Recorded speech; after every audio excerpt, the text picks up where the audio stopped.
Hey there, everybody. Internet seems to be working at this moment. It has been going on and off. I'm Lauren, otherwise known as Mrs. Tomato Head, and this is Lauren's Tomato Awesome Sauce, a show I do every Thursday normally.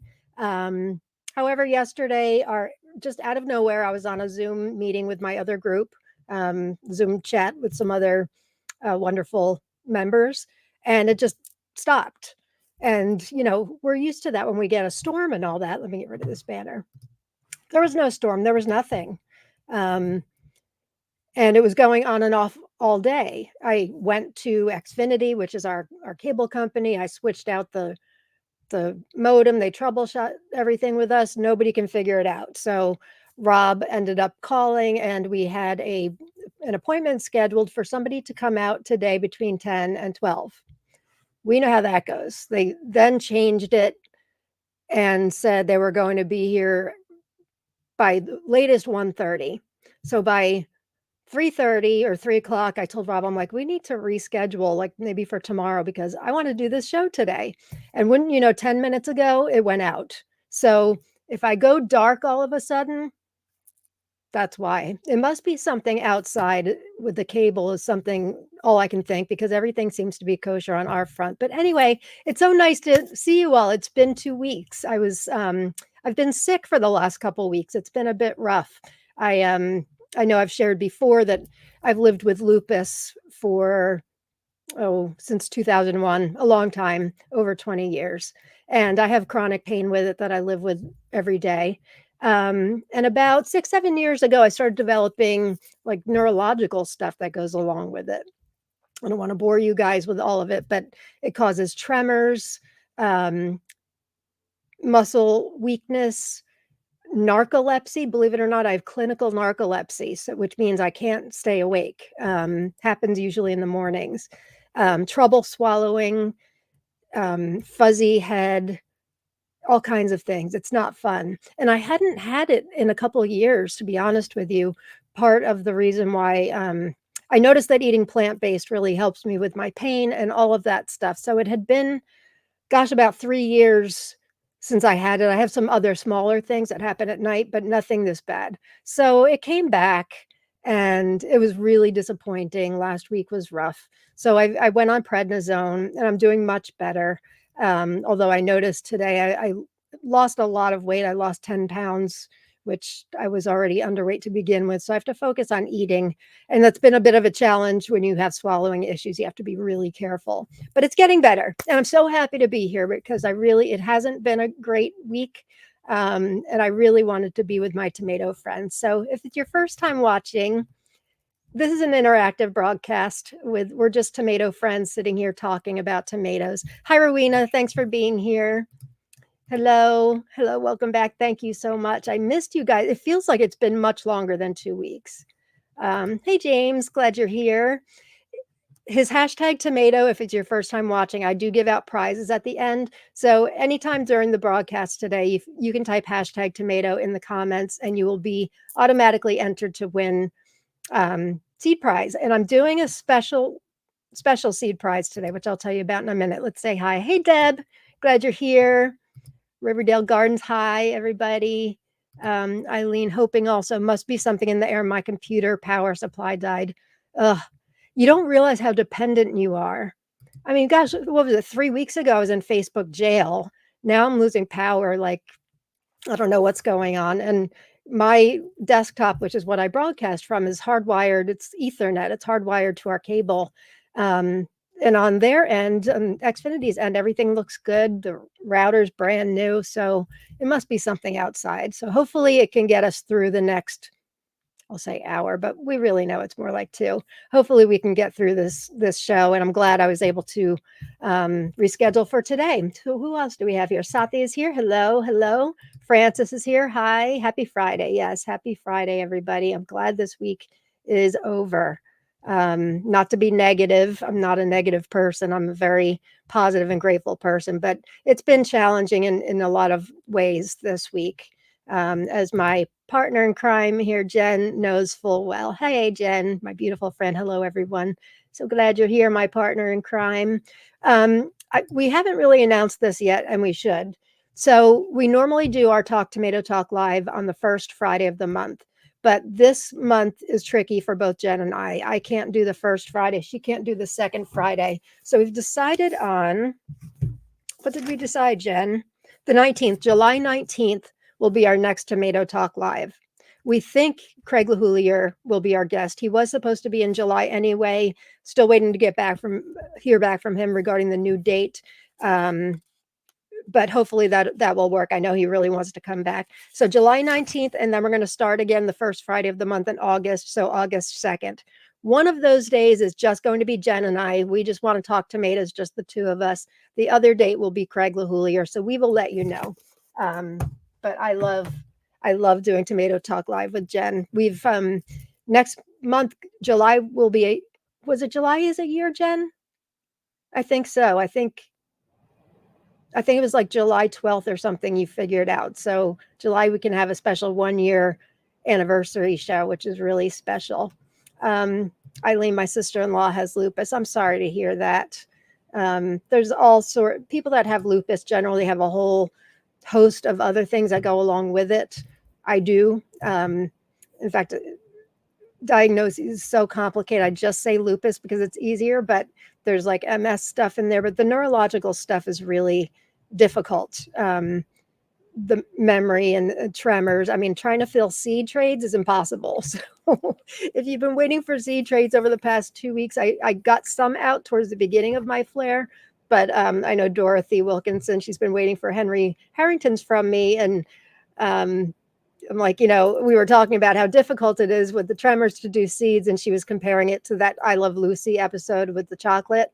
I'm sure you guys, I watched it on reruns. I'm sure many of you watched it on reruns. But yeah, it's that and putting on mascara is impossible. Not that I'm doing myself up, dolling myself up all that much these days because it's tomato season. Hi, Idaho Garden Girl. Glad you're here. Thanks for being here. Very rough chronic disease. It is. I have to say that the past couple of years, I've been so fortunate. I have the chronic pain every day, but it's been manageable. Again, and I keep saying I'm going to do an episode on this, but for some reason, the plant-based diet, because it's so low in inflammatory properties, I think it's really dairy that would do a job on me, but it's a drastic difference. I'm not preachy and tell everybody you need to go plant-based because I think we're all very, very, very different. If one thing worked for everybody, we'd all be doing it. But for me, a plant-based diet has worked great. So I won't lie, it was devastating to have this happen. But I'm getting better. Thanks to prednisone, I'm getting better. I hate all this is happening to you. It's okay. That kind of leads me into something I shared yesterday in the group, something that's really important to me, that ties in with my chronic illness. Is that yesterday, I wanted to do the show yesterday because yesterday was my 11th anniversary of being sober from alcohol. I back in 2013, when I hit rock bottom, I was using alcohol to numb my pain, my physical and my emotional pain. And it didn't last long, but it got very, very bad. And I hit a very deep rock bottom that I know every day of my life that day could have ended a lot differently for me and a lot of other people. So I celebrate this day. It was the worst day of my life, and it was the best day of my life because I was given a second chance. And I never take that for granted. That's why I'm really big on gratitude and all of that, because, even the crappy days, like I had a couple this week, anything is better than that day. And so I also like to share openly about it because I want the still suffering addict and alcoholic to know that there is hope. And I thought my life was over. I really thought my life was over back then. But minute by minute, I was able to get that monkey off my back and live this beautiful, sober life. And tomatoes are a really big part of that for me. It's, I don't think any of us are immune from pain, whatever your pain may be, if it's trauma, emotional pain, depression, maybe a physical pain also, maybe a combination of all. For me, and this is why Jen, Keena, and I feel really strongly about keeping our group safe and fun and light. because it's supposed to be a sanctuary for us. It's not a place that's like dead set rules, rules, rules. We let everybody participate in everything. It doesn't matter how, what's the word I'm looking for? Engaged you are. It doesn't matter if you post all the time or not at all. Everybody gets to participate. Every giveaway we do is for international and all over the world. And we just keep it light. We feel strongly about no drama.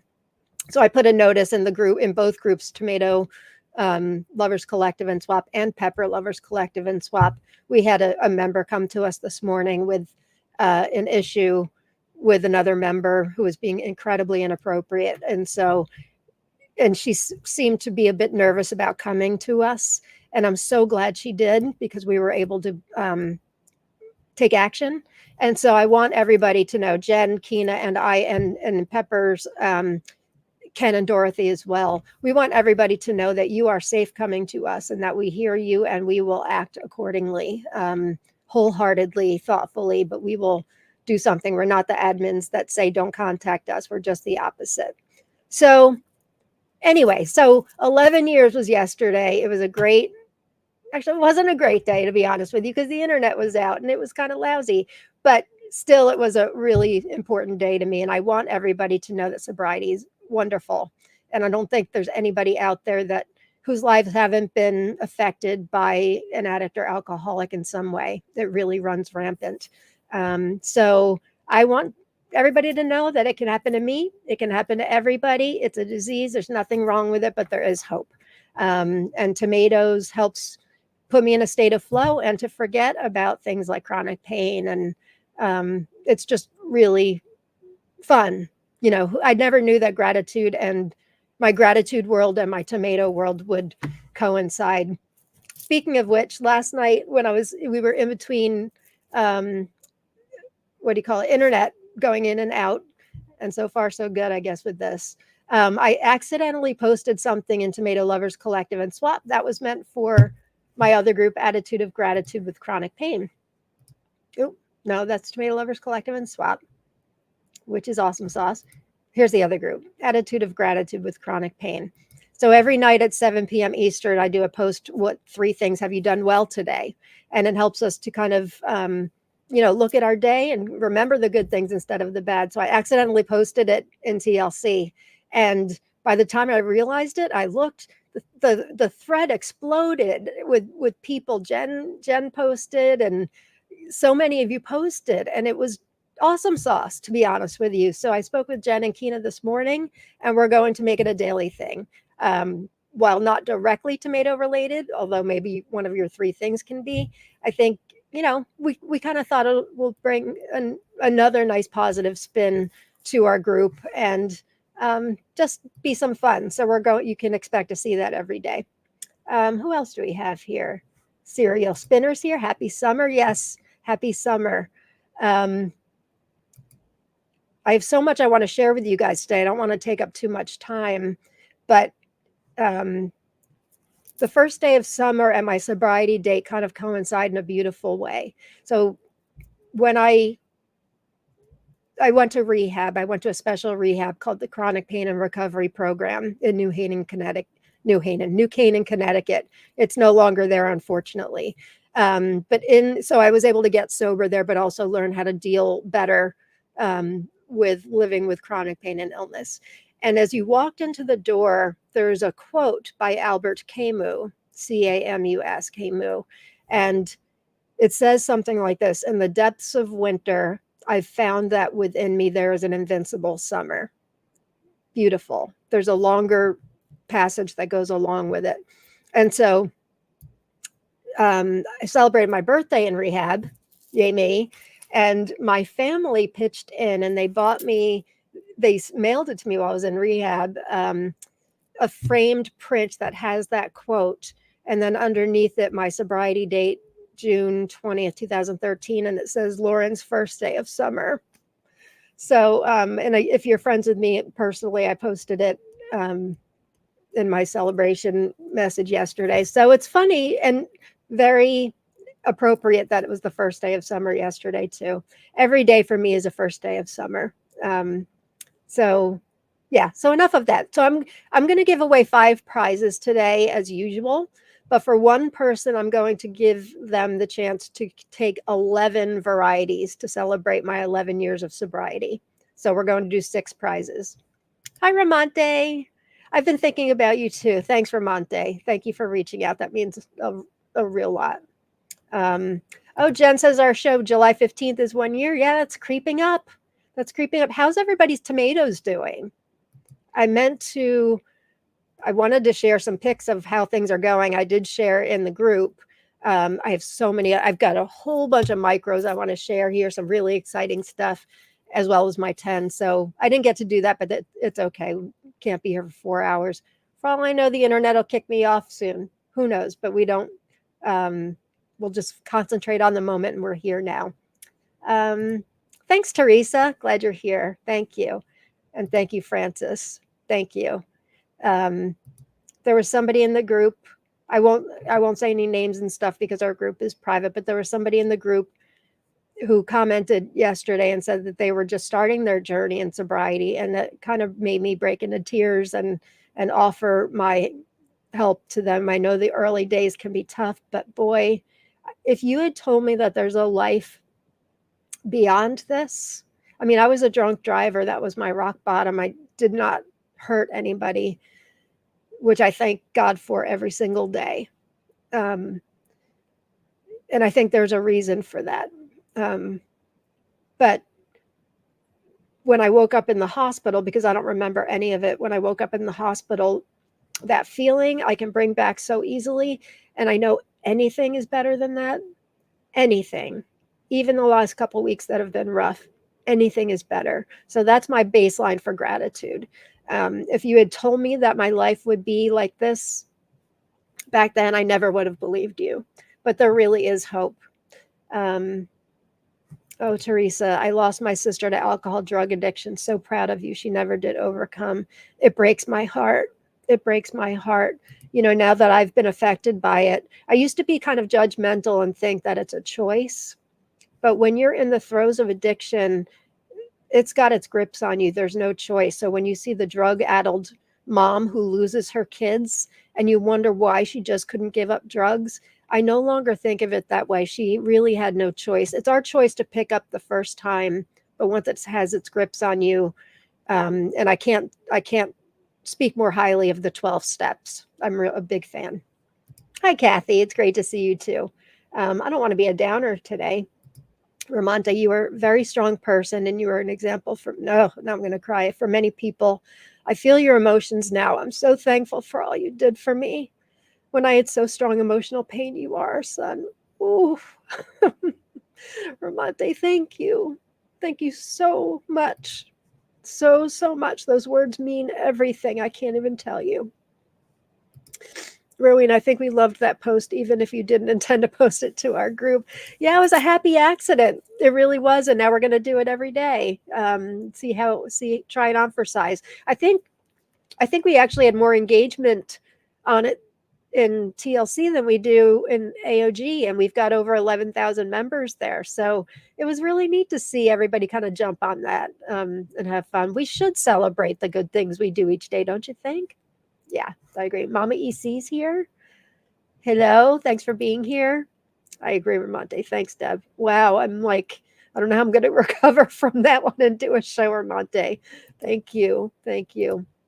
Riverdale Gardens, great accomplishment. You've got a strong soul. Thank you. You know, in the beginning, I did it for my kids. I did it for my husband because I thought I was scum and not worth anything.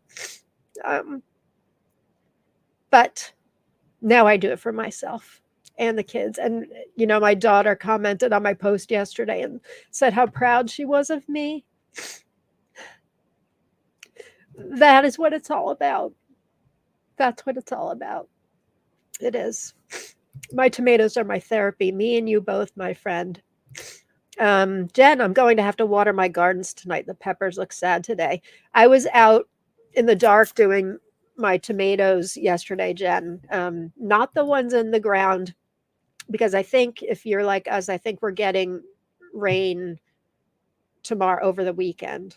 And we have had, and I know we're not alone, we have had a heat wave heat wave for like the past week, very, very hot, no rain.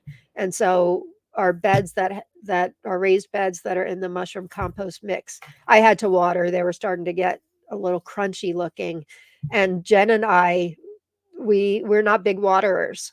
We don't. I often say I let the plants talk to me. They were talking to me. The ones in the ground seem okay. Oh, I'm a blubbering mess. I'm a blubbering mess. Um, Brianna, thank you for being brave enough to have this discussion with us.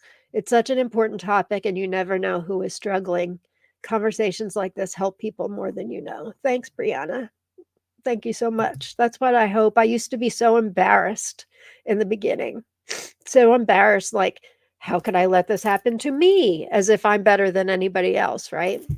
And then I realized, we can take the stigma away by just talking about it and realize, there is hope. There's hope out there. I've been able to stay sober one day at a time for 11 years. Um, it's a beautiful life. It's a beautiful life. Jen, your heart is so big and beautiful. I love you so much. You've got me tearing up, Ramonde. I know. Seriously, you guys. Hey, Jerry. Lots of love on here today. There is. I appreciate it so much. Jen, no rain here. I was hoping, but nope. We're dry farmers. Yeah. Anybody know much about dry farming? I've become very interested in it. I get seeds from a place in Italy. They're called seedhunters.com, and they're dry farmers. And I've actually found them because they had some lawn keepers that I've never seen anywhere else. In fact, I gave a lot of them away. If you have, oh gosh, what's it called? Serbo del Toscana, something like that. If you have that, and I contributed a lot of those to the Shamrock Seed Swap, they came from Seed Hunters. Um, I don't think you can find them anywhere else, but yeah, they're really big in dry farming, and I find it really interesting. Jen, maybe we should do a show sometime and find an expert on dry farming. That would be awesome sauce. Um, Teresa, we're crying with you. It makes you feel better. Happy tears. Yeah, these are all happy tears for sure. They're very grateful tears. Very grateful tears. There's not a day that goes by that doesn't, tell me that I could be in jail or dead. But I'm not. I'm not. Hey, Nicole, glad you're here. Ramonte, girls and boys, yesterday I made 4 new crosses. I never thought I would do that again. I'm feeling like my wings are back. Yay! Yay! I'm so happy for you. Fly, girl, fly. I've been making a couple crosses lately too. Now that I've done my first one with Drop the Micro, um, I've got 3 right now. I've got to tell you, it's much easier on the dwarf and regular tomatoes than it is on micros. Man, how many flowers I lose. Those flowers are so tiny, and getting to that stigma pistil is so difficult. No, stigma, sorry. Getting to that can be so difficult. I did one on my beloved malachite box a couple weeks ago. Easy peasy, totally easy peasy. But boy, the process is fun. Yeah, Jen, right? Dry farming. Let's put that on our agenda, and we can find an expert. I bet we can find somebody. Um, Mama EC, I'm watering my garden right now. Found a snail. Rip. They are doing well finally. Good. Good. Yeah, everybody's excited for Monte. I sure am. I sure am. So, oh, someone should make a tomato cross called Happy Tears. That's a really good idea. I love that name. Hey, Amanda, if I planted in ground, I would definitely be a dry farmer. Yeah, our in ground bed, which is 21 spots that I stick grow bags in between to make it a lot more spots. But the in ground one, Amanda, I know you're in Jersey too. I don't know if your soil is similar to mine. It's a very clay based soil. Um, so it stays wet. I mean, not wet. I shouldn't say it stays wet. It stays cool. It stays moist. And I plant very deep. So we rarely have to water those.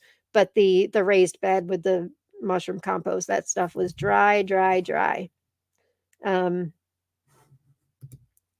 here I thought I was just last. Nope, I'm a dry farmer. Wait, it sounds way cooler. Yeah, agree. Agree. It's not lazy. It's not, I don't think it's lazy. I believe that a lot of disease happens from overwatering. So, I don't do it unless they tell me, and some of those little crunchy leaves were telling me, "Agua, I need agua." Um, yeah, everybody's excited for Vermont Day. All right, so what else do I have? Um, this is an exciting announcement that I kinda just decided a couple days ago. I've been wanting to do more garden tours like I did last year, and I keep putting it off. So I'm going to intend on making it a weekly thing on Tuesdays. So at the same time, I'm going to do tomato tour Tuesdays, at least during tomato season. So this same time, which seems to work out for everybody, if you can, join me on Tuesdays. Of course, it will be recorded, so if you can't make it, um, you can watch the recording. But, yeah, so I feel like if I set obviously, the picture was taken today because I got my same overalls on. Um, if I, have it as a set thing, I will do it. I'm trying to figure out how to do it. I don't think I can do it using StreamYard like this, but last year I was doing it just on YouTube Live, and the Wi-Fi was sketchy, but we'll give it a try. We'll give it a try. I wanna show my tomatoes. I've got some great stuff happening in the garden already. I don't know if you can tell from that picture. So Rob built 4 new raised beds, which I've been sharing about for months, I think. Those are done. We fit how many? Uh, 16 in each bed, and then he put these T-posts by each row, or no, sorry, in between 2, and then fencing up. And then if you can see, I got these, like, plastic luggage tags that are hanging, and those label the tomatoes. So I'm pretty psyched about our setup this year. We use, and Deb, I know you use this too because I seem to remember from last year. I use this gardener's, Ziploc not Ziploc, um, Velcro. Velcro to adhere, stems to the, fencing. Also, and I was talking to Olivia about this, I am considering topping the plants this year when they reach the top of the fence. Who has done this, and what has been your experience? I am not going to be at a lacking tomatoes. I will not. So while it will kill me, I'm wondering who has done this and how has it worked out for you? I could maybe try it with a few and see how it works out. What topping means is you kind of cut off the top and it will stop growing taller. And then, we'll just concentrate on the things that are already, on the plant. Um, a lot of people in different climates will do this because they've got a short growing season. There's a lot of different reasons why people want to do this. Um, Brianna is wondering too. Yeah, I want to hear from people um, how this has worked out for you. Um, oh, here we go. When I do it, they get fatter. That's okay. That's okay. Oh, here we go too. Deb, I topped lots of plants last season. Worked well for me. Deb, can you give us more information? When did you do it? Um, like, was there a height or was there like a date you did it by? And yeah, I'm really curious to hear. It really just it's going to be difficult, but Rob brought it up a couple weeks ago. I'm like, yeah, maybe we should do that. Um, Idaho Garden Girl, I top my tomatoes September 1st, so the tomatoes will get ripe. A lot of people will do that come the fall. Thank you, Idaho Garden Girl. Hey, Tara Dove, great question. I've wondered this myself for many years. Um, Amanda, I do that with sun gold, still had way too many. Yeah, sun gold grows like a weed. Francis, I topped mine in December and rooted them in water inside and got a jump start on the next season. It does make the existing fruit ripen quicker. How interesting. Amanda, I topped them at 5 to 6 feet. I can't reach higher. Well, you make things a dwarf, right, Amanda? You're all about your dwarfs. Um, thank you guys. This is really helpful. Travis, I'm a wet farmer. Doesn't have the same ring to it. No, it kinda doesn't. Um, you're killing me, I have to water twice a day. Yeah, but you're gardening in green stalks, I get that. Um, Eileen, I feel like you're talking about something I'm not it's probably a conversation that I'm missing. Seeds on and has field tomato seeds. I apologize, I didn't see the first comment, not sure what that's about. Missy says, "Oh, cool, I love garden tours. Just did a master gardener's tour last week. I gave him a micro and now he wants to come to my house. How cool! How cool. I love that. I love that we're making the world get more into micros. I got to get started on this because I've got some micros to show. I suppose I don't have to get to them all today, but there's one that you guys are going to want to see. I've got ripening bee times Macbeth that I'm going to show you. Jen, I may have to soon because my giants are already over the top of my trellises. Crazy growth this year. Mine are growing like crazy too. Jen, how is King Kong doing? I know it was small when I gave it to you. I think there may have been 2 seedlings. Everything go okay? Did it make it? I hope so. Ramonte says, "I always top around the middle of August except cherry tomatoes." Ramonte, why do you do it? And what are your findings? This is really interesting. I'm glad I brought it up. Um, oh, Amanda's having a rough year. Jen, you're the only one with that problem. This has been a rough year for growing tomatoes for me. Um, yeah, B times Macbeth. Wait till you see this thing is a an exercise in patience. I will tell you that. But cool.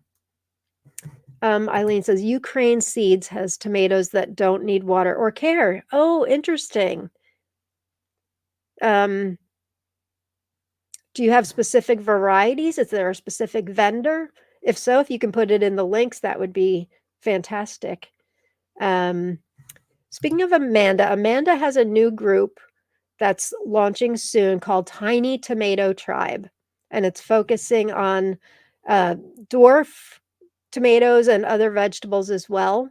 Um, and it's promises to be a great group. So go ahead and join. It's TTTT Tiny Tomato Tribe. Happy for you, Amanda. Um, yes, everybody put in hashtag tomato. Maybe you can be the one that wins 11, 11 varieties from my spreadsheet. Jen, both are at Materville. Flowers are on both. There will be a King Kong versus Godzilla taste test, all because of you. It's actually because of Jen Fox, Malachite Jen. She gave me the seeds for that. And then when you told me that your King Kong didn't germinate and Jen came to me too, I'm like, we've got to make this happen. So I'm glad it lasted. I know they were super tiny when I gave them to you. Um, I was expecting that. I know you weren't expecting that, my friend.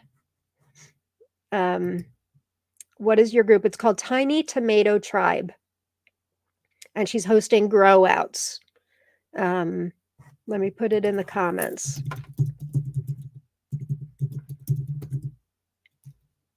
I feel like there should be one more T. Tiny Tomato Tribe. Is it just TTT? I thought there was one more T. I think it's Tiny Tomato Tribe. Cereal spinner. Rough year here in Montana. Still was down to 37 degrees at night this past week. Then hail came through on Tuesday and shredded leaves. Maybe they'll heal and grow this week as it is getting warmer. Wow, that is rough. That is rough. Wow. Yeah, I'm sorry to hear that. 30 in the 30s at night is crazy.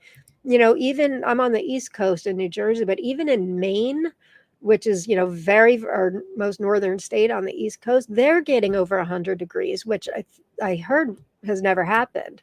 So this weather has been crazy, crazy. Deb says I top when plants reach the top of the cattle panel, so roughly 6 feet. I'm thinking of doing the same thing. Amanda says the hail has hit a lot of states. Colorado was really destroyed. I know I've seen that with so many members. It breaks my heart. Ramonte says after topping, all fruits can ripen on the vines.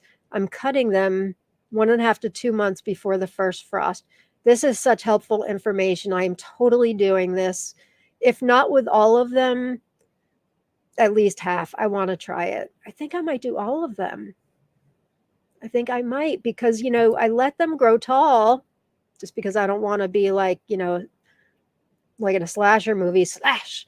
And I always think like, but what if I can get more tomatoes? But by the time the tomatoes come on, they'll never ripen in time. So super interesting.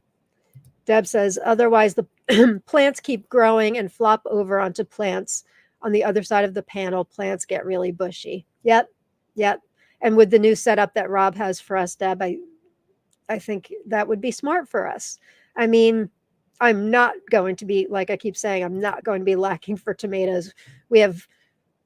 I counted the other day, it's exactly 150 plants, not including micros. I never count micros in all of this. I probably have another 150 micros, to be honest with you, that are in various places. So a few are inside, some are outside, some are in the green stock. But yeah, I don't count those, and I'm not sure why. Jen, it's hot as hell out here. It's killing me to be outside playing in the dirt, but it's brutal here right now. I know it is. I plan on going out after this show. I am so happy the internet has held out at least until now. So happy. Missy says we're hitting 100 tomorrow in Kentucky. This is August weather. It really is. Amanda felt like 100 today in New Jersey. Real feel was 98. I got a heat advisory saying it's in effect until the 23rd, so 2 more days. Laura Bradley's here. 100 degrees Fahrenheit here in Southern Ohio right now. Wow. Hey, Brian, great discussion. I have quite a few varieties with 2 or 3 plants. I can experiment, although my cattle panels are mounted 3 foot off the ground, so they'll be pretty tall when they reach the top. That's true. Yeah. The Swamp Bitch is here. Hey, Swamp Bitch. Hello, everyone. I hope everyone's having a great day. We are now that you're here. Francis, does the green stock work well with micros? Mine just got delivered. I think so. But use my spreadsheet, which is in the guides in the group. My master spreadsheet, which I swear I add 5 more to every day as I find out about them. Look at the height because there's micro dwarfs and there's mini dwarfs. Micros will work just fine. If it's a mini dwarf that goes like over 16, 18 inches, it's a challenge. You will need to stake it. Sometimes even the micro dwarfs need staking. I use these bamboo stakes. I did bunny hop last year in there, not realizing it was a mini, and it was a disaster. But yes, micros, I would say anything 12 inches and under, maybe 14. I'm trying to think. I've got one I want to show you guys. And I'll show you a picture of what it looks like in the green stock. I think it is, let me look. I think I wrote it down. Shoot, I didn't write it down. I think it's 11 inches. And I have I'm growing a variety called Agatha, which is a mini dwarf, and it really needed staking. And I feel like there's another one too. So yes, I would be very careful. They work great. And I'm doing some peppers, smaller like micro peppers and micro dwarfs, but just be careful about the height. And there's plenty of great ones you can choose under that height, believe you me. And use my spreadsheet, look at my review videos, watch this. I'll be showing you some. Let's see where we at. Went out into the garden. Hi, Darla. Went out into the garden for a few minutes, but that's all this old fair-skinned woman could handle. Everybody be careful. Idaho Garden Girl says, I love the micros with the green stock. RT Gardner, I'm here, but service is sketchy. On our way to Vegas. Go, girl, go. Have fun, Rose. Yeah, I'm surprised my service hasn't gone out yet. It's been on and off, but maybe the tomato gods are giving me a break.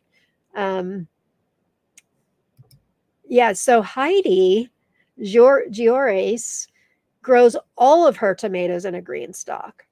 Not just micros, not just dwarfs. I've been giving her plant upon plant of regular. I gave her a green Milo yesterday, a sucker plant. She grows them all. Shoot, I wish there was a way I could share. You know what, Heidi? If you private message me a photo, if you have one on Messenger, I can pull that up and share it, I think. She's got quite a system. This girl, I don't know how many green stalks she's up to. It's a beautiful setup. And she grows them all in there. Grows them all.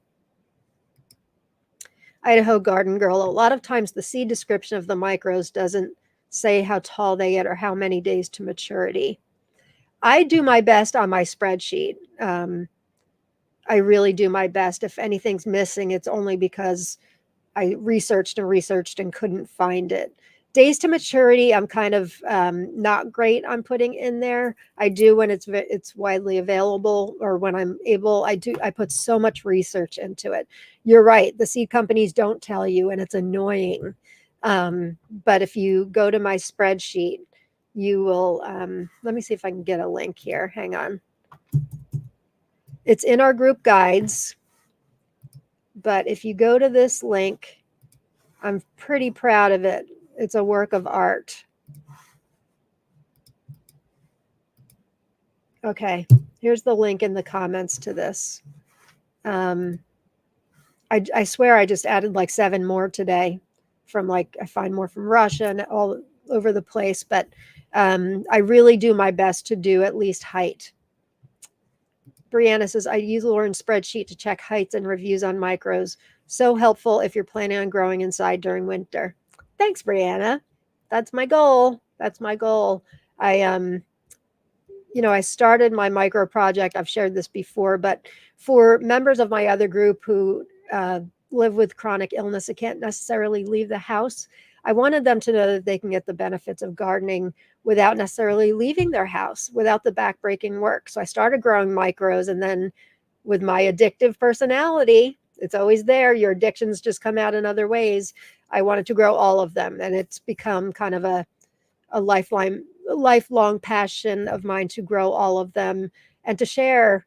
We're going to do, if you missed the announcement, we're going to do a micropalooza again this year. And all that means is we're just going to start seeds on the same day for growing micros. There's no financial requirement. There's no requirement you must send pictures in. It's just a lot of fun. And you can grow as many micros as you want. So I kind of like to hope that I'm not going to waste your time if I know of varieties like tasteless, and there are a lot that are tasteless. I want you to be able to pass it by. But then, of course, taste is subjective. Amanda says, I think you're all converting me to a green stalk grower, just one tower for the micro.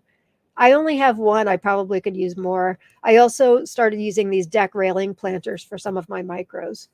I'm glad. Anyway, Brianne, I'm glad my spreadsheet comes in handy. That makes me happy. Inga, hi, Inga. I know that it's better to top your tomatoes after the 8th cluster if you have a short summer to concentrate all the energy to ripening. I'm in California, so it's not relevant to me. Thank you. That's helpful. That's really helpful. I did not know that. This is why these shows are so great. We teach each other. It's so amazing. Amanda, my biggest pet peeve with gardening is that the heights aren't accurately described by most sellers. They're not. But in their defense, sometimes it obviously depends on what you're growing it in, right? So I grow a lot in 1-gallon grow bags, and so things are going to be shorter. If it's in like a 5-gallon grow bag, it will be taller. If it's a 10-gallon, it'll be even taller for some varieties. So when I report the height for me in whatever vessel I grew it in. So it could be subjective, but there's some vendors I swear are really way off. There's a variety on Tomato Faifu, and I love Tomato Faifu. Don't get me wrong. I have a lot of stuff from them. There's they call it a micro. It's called Wilford. I've tried to grow it twice. And when you're growing micros, you can tell just from the get-go when it starts growing that, if it starts to get kind of long, it's not a micro. I'm actually attempting it again. So I don't know what that is, but yeah, so sometimes some vendors are really way off, I think. Idaho Garden Girl, I started making a spreadsheet several years ago for tomatoes and peppers, but I'm sure you have a much more complete spreadsheet. I will take a look. It's a little bit of a hot mess, but I also include pictures whenever I can. I upload my own pictures. I've got some growing now outdoors that are really difficult to find pictures for. I've got Ginny and dwarf mini antho pink panther, which I pretty convinced are actually the same variety. I hate to break the news. I was going to show that today, but I have a million other things which almost an hour into the show I have not shown yet. But yeah, I'm great. And Agata Aquarelle or watercolor is called a micro, and that is definitely not a micro. That's a mini dwarf. So I'll be showing all those. There's ripening fruits coming up. I will be showing them all. Green stalks got me into gardening.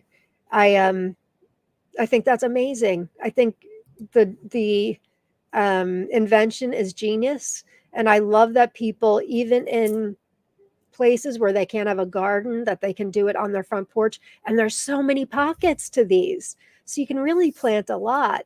You know, eating plant-based, it kills me to buy produce in the stores. In the winter, I obviously have to.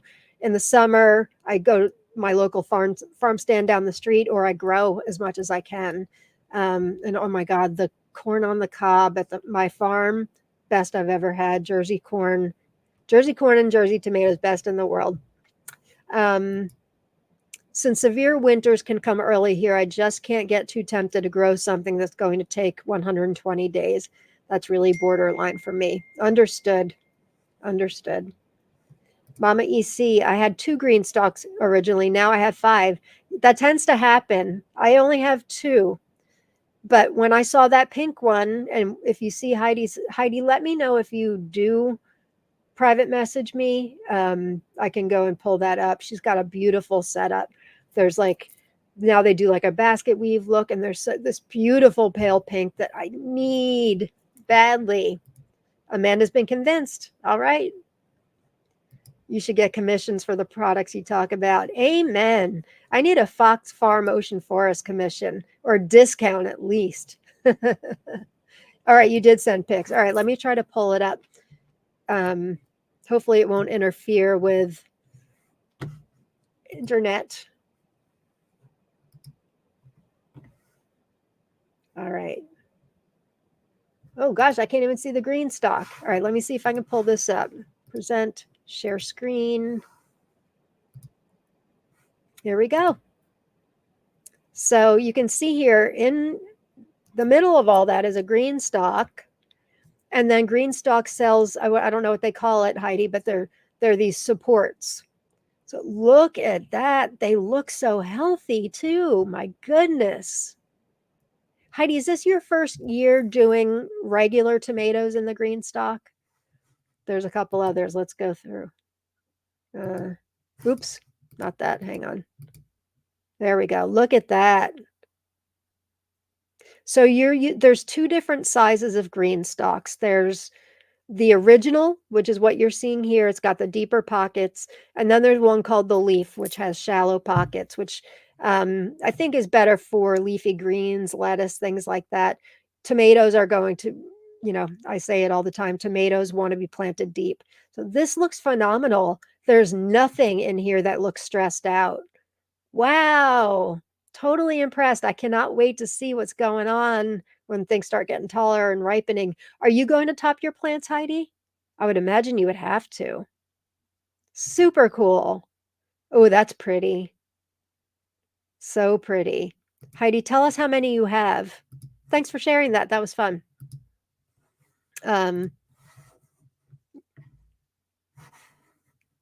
Yeah, that was really great. Thank you. If Heidi has me believe I can grow dwarf tomato in there, I'll try it instead of grow bags. Hey, look at hers. They look super healthy, right? I would get those supports though, for sure. Heidi's garden is beautiful. I agree. Cereal spinner. I just bought my first green stalk for Mother's Day. It's full of strawberries, and my 3-year-old grandson Fred is in heaven. That's precious.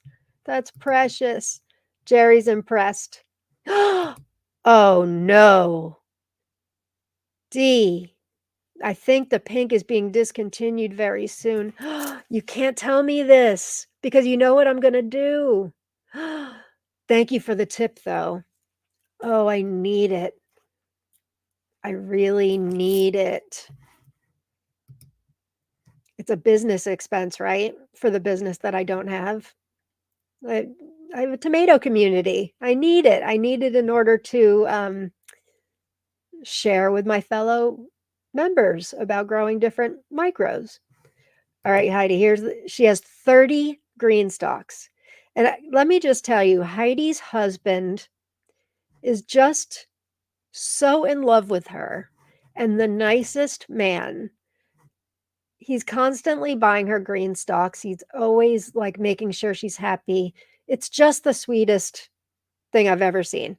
It really is, Heidi. And tell Dennis I said that. Really, really, he's a good guy. Lauren orders pink ASAP. You know it, probably after the show. I do need it. Let me in my shadow. Hi, Lauren and everyone. Just coming in, was in the garden and lost track of time. That's okay. You know me. I can ramble on forever. I haven't even gotten to a single plant yet. So maybe we should. But before we do that, so if you are watching my 2024 grow list videos, there were like 6 of them, I think. In the very first one, I shared about a variety that came to me just that day. It's called Carl's Emslandtraube. The grandson of the 103-year-old breeder, his name's Tim, he thought he was messaging Jen. But he contacted Mrs. Tomato Head instead. He wanted to send Jen seeds for this variety that his 103-year-old grandfather bred back right after World War II. He came home from the war. He wanted to breed this tomato. And it's the only place I've seen it is Tomatenflüsterin, which is what this graphic is from in Germany. I did an unboxing of his a couple weeks ago. So he wanted to send Jen seeds. And so I accidentally intercepted the message, and I said, I will pass it on to Jen, but would you consider sending it on to Mrs. Tomato Head too? And he was all too happy and so nice. And so it is a privilege to grow these this year. I was able to give a plant to Deb also. And I think I was able to I only had a few seeds. I think I gave to Linda, if I'm not mistaken. Kathy says, I want Carl's Emslandtraube. Well, after this season, and I know Jen's growing it too, I'm growing 2 plants. Sadly, Carl Schneidiger, this is not correct. He was 103. He passed away last week at the beautiful age of 103. Here's him with his beautiful tomato, Carl's Emslandtraube. And so, as much as I knew it was a privilege to grow it already in this year, and he knew that Jen and I were growing it, and that I featured it on my show. And Tim said his grandfather was really, really happy about that. So now in this year that he's passed, it's even more special. So just wanted to let you guys know. I was going to make an announcement in the group, but I thought maybe more intimate setting. So RIP Carl Schneidiger. Thank you for this beautiful tomato. My plants are looking great. They take a long time to germinate and they're slow go in the beginning, but they're looking great. Such a legacy. I agree. And Jen and I will be over the moon to be able to share seeds for this at the end of the season. I love tomatoes with a story too. Me too, which is what my show is pretty much all about, isn't it? Oh, sad, for sure. Yeah, it is sad. 103, wow. And what a coincidence. I mean, these seeds have been around a long time, and this happened to be the year that he contacted Jen, and then the bratty, like, older sister said, can I do it too? But no, he was really, really happy to send them to me too. R.I.P. Carl. Yes, R.I.P. Carl. He lived a long and prosperous life, and his tomato lives on, which is super cool, right? So there's that. So Yeah, so Garden Tour Tuesdays, I announced. If you missed the announcement, I'm going to be doing a live garden tour on Tuesdays at the same time now. We're going to attempt this and hope that YouTube Live, the Wi-Fi, is good. Last year it was a little spotty, but um, easier for me to do lives, and I enjoy lives better than recording, to be honest with you. So join me on Tuesdays. It will be recorded if you can't join live at the same time as this show. So I'll be on live Tuesdays and Thursdays now, as long as I have internet. Okay, so I've got a lot of show and tell. I'm just going to start with the one that I know everybody is, well, I don't know that everybody is excited. I'm excited. So I've been sharing about this for probably 6 months. My quest for this variety is called B times Macbeth. It's a special variety. It's bred by Tom Wagner. It's got micro dwarf properties. It's also a long keeper. Seeds for this are impossible to find. They just are. I've had two good friends, Kathy being one of them, Cindy Stone being another, who were looking all over the place for me. But backtrack a little bit. I did have seeds. I started seeds. I traded with a member who gave me seeds. They were 10-year-old seeds. And I was away in Florida for January. So I started them February 1st. And I put a couple in soil because if you read everything about this variety, it will tell you it takes a long time to germinate. It has wild tomato in it. So I did a couple in soil and I did a couple in a damp paper towel in a baggie on a heat mat. And nothing was happening. I mean, old seeds already are difficult, but paired with this variety, difficult.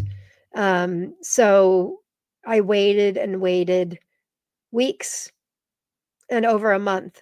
And finally, I got one in the damp paper towel. And as soon as I saw that little sprout, I put it in soil and hoped that it would come through the soil, and it did. In the end, and then a couple weeks later, I had two more. So I had 3 B times Macbeth plants that I've been growing. I gave one to Jen.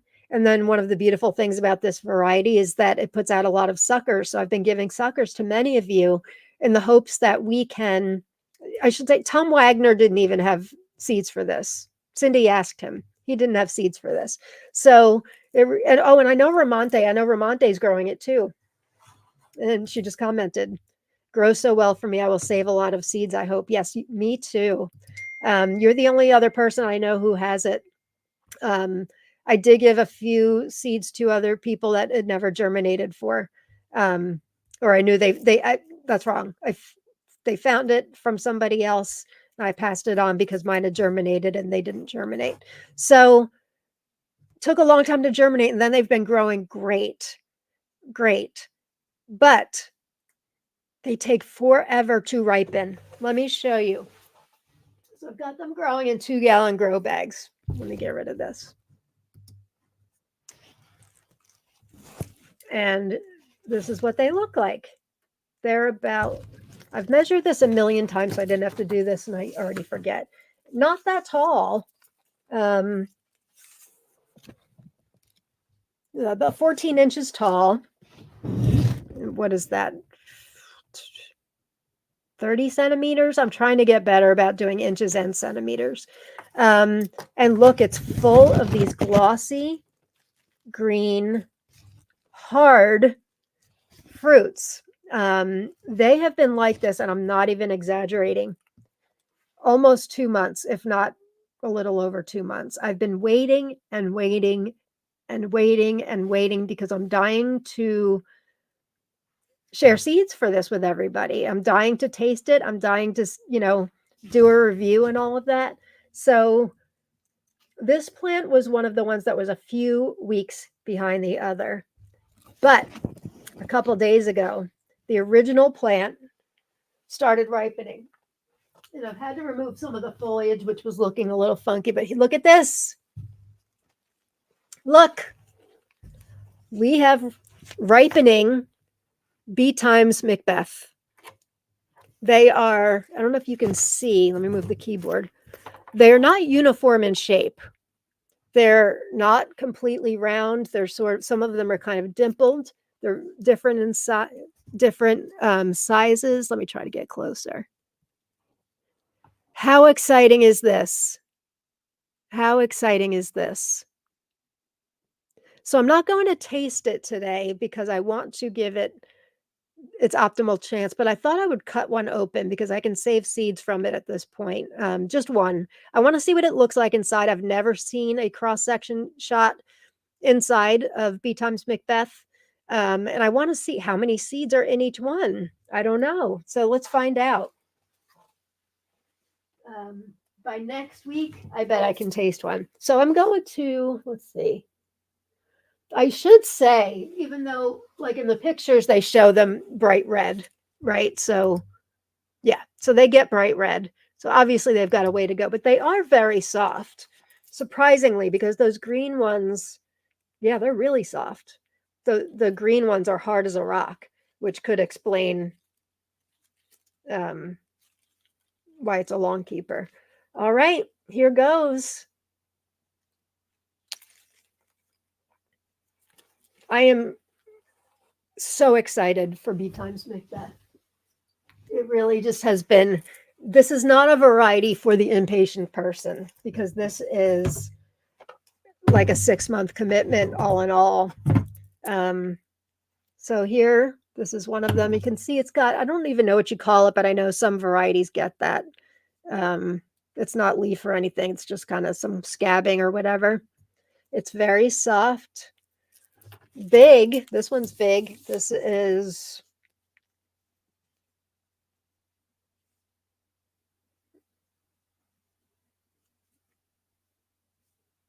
about 1.5 inches in diameter, I would say. So let's see what the inside of B times Macbeth looks like. Let's see how many seeds. I hope a lot because I want to save a lot. Oh, it's so exciting. All right, we're good.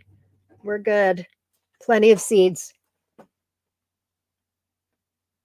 Gosh, I'm so tempted to taste it, but I really want to do it right. Exciting. There's lots of seeds in those cavities. So, yeah, Amanda,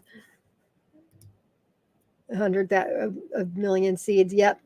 I was afraid I would open it up and it would be like one seed, which would be really horrible. I've been waiting for this moment for months. Me too. Me too. Fingers crossed more than 3. Yeah, I'm surprised. I'm really surprised at how many seeds are in it. A lot. Smaller seeds. I thought because it's a long keeper also, I thought the epidermis would be thicker. Not too bad. It smells good. Yay for a lot of seeds. Yes, yes. Yeah, there isn't a lot of information about B times Macbeth out there, but I have never, ever seen a picture of the inside. So I think tomato history has been made here and showing the inside of B times Macbeth. Amanda, I love the seeds. Toddler says that it's her favorite part to eat. Me too. Me too. If you guys know me, I love the seeds and goo. Oh, Olivia, you totally missed the conversation. You're going to have to watch back because we've had this great conversation about topping tomato plants. I brought it up. So some really good information out there from people who do it and why and all that. So you may want to watch that back. Would you say the seeds for this tomato are rarer than Lavoisienne? Absolutely. Absolutely. Yeah, I looked high and low, and this member that gave them to me, he used to run a seed business, and he sent them to me, and at the time I knew they were rare, but I was busy, like it was around the holidays. I was getting ready to go to Florida and I wasn't paying attention, and then when I got back, I'm like, oh gosh, B times. But I tell you that I gave up, like I was going to give up. I literally was going to give up like over a month for these. So when you guys get my seeds, they will be fresh, but they still will take a long time to germinate. Oh, I'm so excited. This just made my day. Look at all those seeds. All right. I've got a lot of other things to. Oh, gosh, I want to taste it. No, I'm going to save the seeds. Be a good girl. All right, what else we got? Oh, by the way, Jen, if you're listening, watching, this is the cutting board you gave me, my love. Thank you. Oh man, this show's gonna be long. I was talking in the group. People were mentioning Tiny Totem today, which is my favorite, one of my favorite micros. It's fabulous. It gives you short plants with tons of fruit that are large. It also tastes really good. I am using this to do my crosses, including drop the micro. I've just crossed it with Candy Berry, Vilma. So I've got a lot of things in the works. My hope with those is to take really tasty varieties, cross it with Tiny Totem to get larger fruits. Drop the micro was Funny Plum, Yellow, and Tiny Totem. So I love this variety, and I promised I would show my current one. This is one I'm growing inside. Oops, let me get rid of this.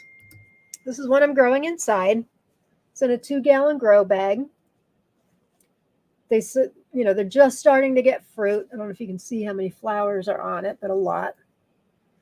But the fruits get big, as you see here. They get big. And I just want to measure this for you. I don't know if I already said this. It's a 2-gallon grow bag. They will grow okay in 1 gallon, but 2 is better if you can. This is 10 inches tall. 10 inches tall. And it won't get any bigger. They stay nice and compact.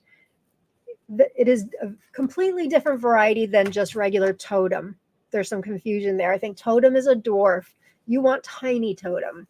I believe Woodland Creations sells seeds for Tiny Totem, but this is a fabulous variety. So if you're looking for varieties to grow for Micropalooza, you want to consider Tiny Totem. Yeah. So speaking of micros with big fruits, so I've shared before that I've been stabilizing over the past couple of years an F1 variety called Little Napoli. It gives you, it's a compact plant. You can even find them at Home Depot, which is when we first had it years ago. We got a little plant from Home Depot, and they give you Roma tomatoes. I'm not a huge Roma tomato fan. They're super tasty. And so in my infinite wisdom, I'm like, I'm going to, dehybridize this thing. And it's been a labor of love, and I almost gave up, but I didn't. And I didn't just in time, because the F5 generation has been spectacular. So this is Little Napoleon. It gets 18 inches tall. It's definitely a mini dwarf, but I'm still stabilizing it. And it gives you the big fruits of Tiny Totem with the taste that's even better. It has a Brix of 8. And it gives you that, it's not just a micro taste, it gives you that summertime tomato taste. Delicious. So the taste of Little Napoli grew through. I'm currently growing out the F6 generation, so hopefully I'm close. F5 went really, really well. F3 and 4 were a hot mess. But I bring this up because I've had a mutation. I think I've shared with some of you. Had a mutation of Little Napoleon. That is the most insane thing. And maybe I've shared about it before. Oh, in that picture, you can see my green stalk back there, but it had nothing in it at the time. I've got a mutation I'm calling Tiny Napoleon. Breeder me. So this little guy is 6 inches tall. 6 inches tall. And let me show you, I just let it go. I'm now growing out the next generation. This was the last fruit I got off of that plant. I'm not even kidding you. I've been waiting to show you guys this. A 6-inch tall, tiny plant. That scale has a 2.5 ounces. And it was several fruits. It wasn't just like 3 or 4. I mean, it wasn't as big as much as Tiny Totem, but I was sending pictures to Michael Kelly, who's like my micro buddy. Like, what the heck is this thing? It's crazy. Brianna, that's huge. I know. It's a Napoleon with a tomato with a Napoleon complex. I love that. Tiny Napoli's cute too. So I'm super excited about this one. So I've just started the F3 generation of this, but I wanted to show you what the inside looks like, and maybe we can take a bricks measurement of it. And they're all this size. Looks nice. Look at that. Yummy. Let's get the refractometer. And how funny that our group is all of a sudden all accumulating refractometers.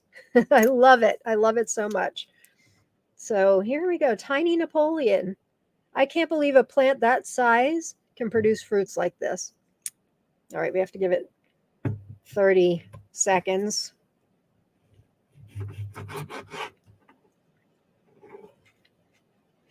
I'm not just saying this. That is a delicious tomato. That was mostly grown indoors. It only went outside past couple weeks. All right.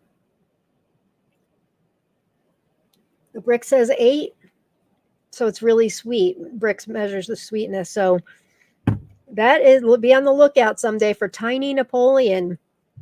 Dealing with the stabilizing and mutations of things has been a lot of, I'm going to save the rest of these for seeds.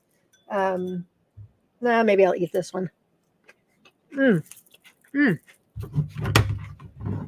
That's getting me excited for tomato season.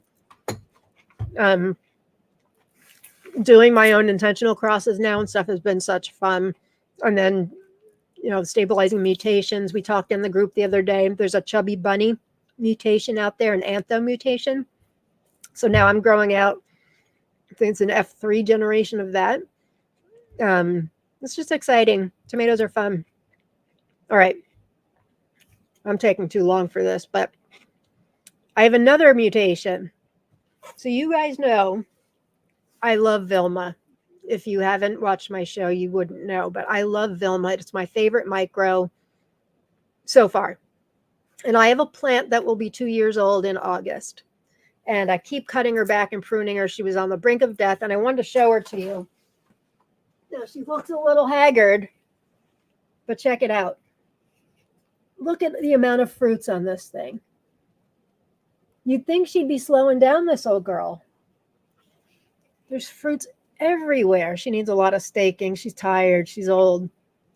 So this is my Vilma. I just up-potted this to a 2-gallon pot just to give her more space and all that. But typically Vilmas get to be 12 to 14 inches. And I grow this indoors all year round. Sometimes I'll take her outside for a little sun, but she's my indoor girl and starting to get ripe fruit. So yeah, she's giving me, it's not a constant harvest. She'll produce for a while and then kind of die back. And that's when I'll prune her, freshen up the soil and all that. But I love her. We are buddies. We go back a long time. But I have a mutation of Vilma that I've been working on called Vilma Tiny. It looks like it's just a seedling that hasn't grown yet, but this is it. This is Vilma Tiny. Vilma Tiny. Oop, here she is. Vilma Tiny. That's Vilma Tiny. Only gets to be 6 inches tall versus the, what did I say, 12 to 14 of the regular Vilma. Same fruits, same flavor as far as I can tell.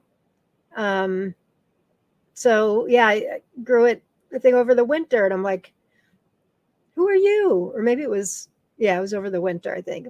What the heck's going on? So I'm growing a couple different plants of this to try to stabilize it and have a new Vilma, or I could name it something else, I suppose, but Vilma Tiny for now. I love it. Exciting. Vilma's the plant that keeps on giving. I agree. So delicious too. And having a tiny one would be really convenient to give away as gifts and put in green stalks and all of that. I have 3 Vilmas this year. All right. She got a third wind. I think she's like, I should have kept count. It's more than 3. She's like the Energizer Bunny. It's got to be 7 or 8 harvests at this point. Miss Alex M., how do you make a cross, Lauren? I'm fascinated. That would be a good show to do. It's not as difficult as you think, but it does require patience. But I will do a video or maybe a separate show on that. It's, you know, I have a tomato I've given many of you called Bananas Noir, which was an accidental cross that I stabilized. But this Drop the Micro, which is what was my tiny totem, and Funny Plum Yellow cross. They grew out to be just beautiful with these gorgeous bicolor fruits. They're big. I showed them out here on the show. I showed the plants. Nice interior shot. They're beautiful bicolor. I've never seen a bicolor micro before, but that was the F1. You know, everything happens in the F2, and that's where you need to grow many of them and choose the ones that have the traits that you want. So here's a tray. These are all my F2s of Drop the Micro. So we shall see what that turns into, but I hope get some with the bicolor. Oh man, I have not gotten to my top 10 yet. All right, should I do one more thing? I've got two more things to show. Oh, I may have to skip over a couple. Maybe I'll show next week. There's one I want to do a taste test on. Is it not in here? Uh-oh. Oh, rats. I swear I do that every week, like I miss one in the slides. Rats, rats, rats. Hang on, let me see if I can do something here. Because I took pictures of the plant. The plant, I have a variety I want to taste, and it's in the green stalk. And so I couldn't bring it inside. I want to show it. It's called Dwarf Patio Plum. Really interesting variety. Let's see here.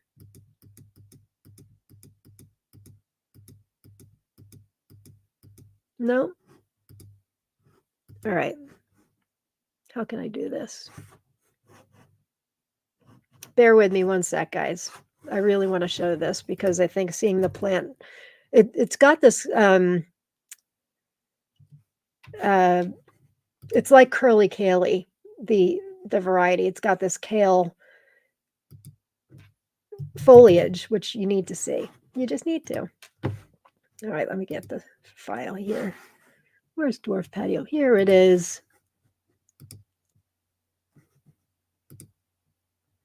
All right, let me pull this up. And present, share screen. All right, here we go. This is Dwarf Patio Plum, which is in my green stalk. You can tell if you look closely, the foliage on that thing is really unusual. Curly kale is obvious comparison. Grows up, and it's very stiff plant. Did not require staking at all, and it puts out these really pretty red plum tomatoes. And so I have first one ripe today that I wanted to share with you guys, and we'll do a taste test. Here's the first Dwarf Patio Plum. I love how my hands are dirty every week. So I should take an interior picture. They're kind of oblong, pretty color, not super soft, but definitely ripe. I picked it a couple days ago. Nice interior. What do I know about Dwarf Patio Plum? So Tomato Eden sells it.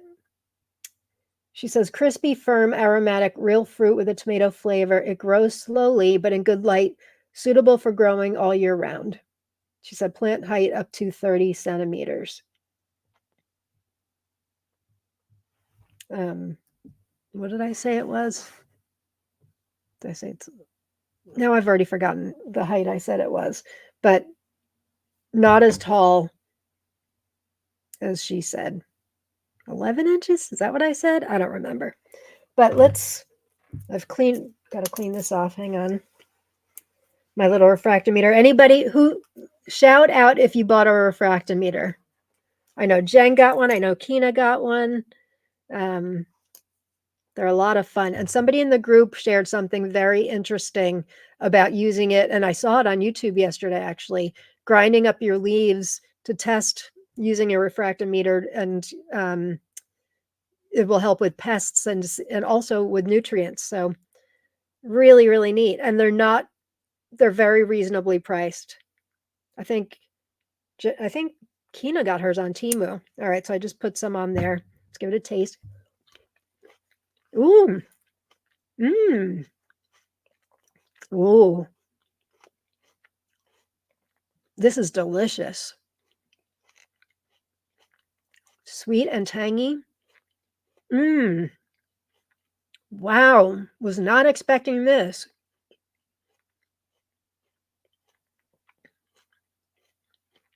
Holy moly. You guys, that's really good. Oh my gosh. Am I seeing correctly? That has a Brix of 9. No joke. That's means it's very, very sweet. Dwarf patio plum. Really, really good. Yeah, I don't know the origin or anything like that. Produces red grape tomatoes, but Tomato Eden carries it. Dwarf patio plum.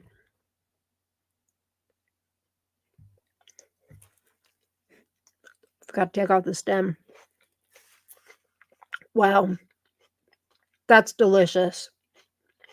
That is delicious. It's definitely an 8 out of 10. What a surprise. That's a big surprise. Dwarf patio plum. Okay. What else did I want to show you? This is a variety I got from Tomato Faifu. It's called Florino. Did I forget that one too? I think I did. Anyway, nothing ripe on it yet. The description of it says it's really tall, or taller than, yeah, Tomato Faifu says,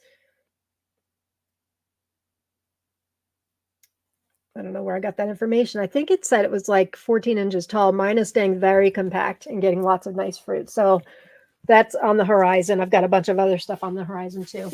There's one more micro I wanted to show because it's really special.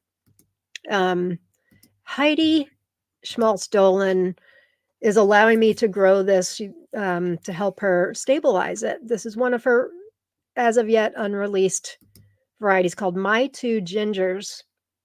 So she's responsible for Gigi's Glory Multiflora Micro, which came out last year. Secret Seed Cartel has the seeds. I grew it. It's a fantastic yellow Multiflora Micro. And look at the size of the fruits on this thing. Here's what she says. If I can find it. Carrot leaf, large red cherry. Some of the fruits have gotten to 4 ounces. All right, so mine, I'm growing a few of them, but here's one. I've just up-potted it to a 2-gallon, giving it some grow space. But it's beautiful carrot leaf. Beautiful carrot leaf. They're starting to get tomatoes. You can see one hiding in there. There's a couple coming up on the top there. So it's really exciting. The carrot leaf varieties are so pretty.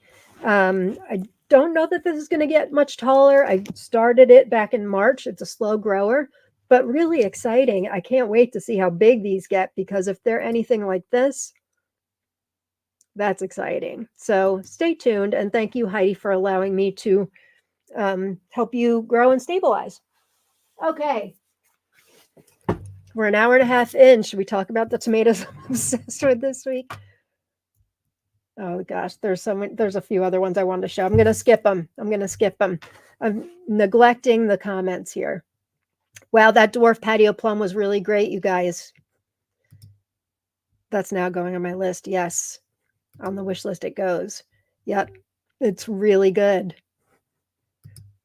What is a reflectometer? It's actually called a refractometer, and this is it. And it measures the sugar content in in things. So you take the juice, you put it on this little panel here, you wait 30 seconds, and then there's this little eye thing. I wish I could show you.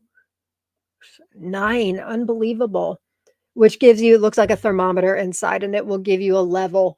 So, like a lot of micros have a Brix of 5, it measures the sweetness.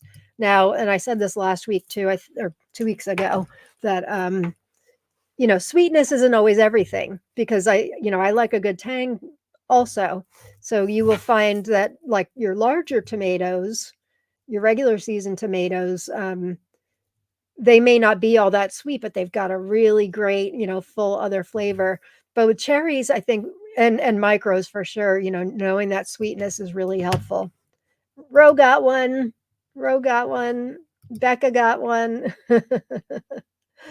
Patio plum looks like it has the stick gene. It does. It does. Yes, I know your hubby got you one. Hubby got one and tried it today. Heidi, your hubby's so sweet. How did I just add like 5 tomatoes and you didn't even start for real? I know.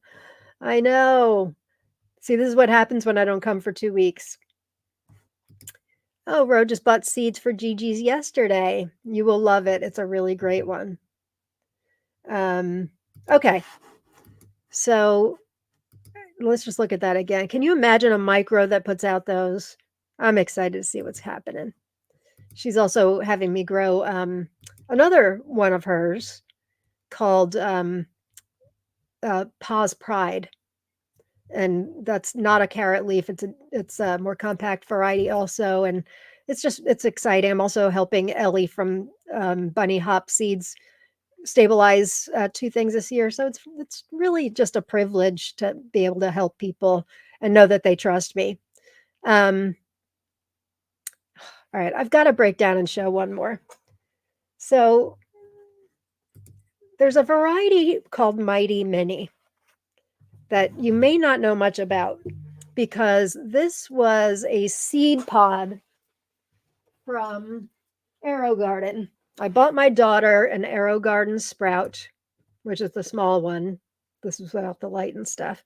And it came with some pods, and it came with, a pod like this, and it said Mighty Mini Cherry Tomato. I didn't want to grow it in the Arrow Garden. I took the seeds out of the pot, I put them in soil, and they did great. And there were reviews online of people that were reviewing it and saying it tasted horrible. Well, guess what? I don't know if it had something to do with soil or what, but it was delicious, surprisingly delicious. It had a Brix of 8. They were nice, small. The picture I took there of the plant was kind of like I was busy and kind of let it die before I got a good picture. Really prolific. So this is an F. I assume it's an F1. I've got to assume it's a hybrid. So this is the F2, which is interesting because the F2s are kind of growing out to have like a little point at the end. Got to be careful. I'm going to dump water all over this. And I'm using this, the yarn here is because I'm using it for an exciting cross I'm working on. So how cute is this? It's so small and compact. And this is in the smallest Arrow Garden you can get. So it's got tons of fruit on it. So that's Mighty Mini.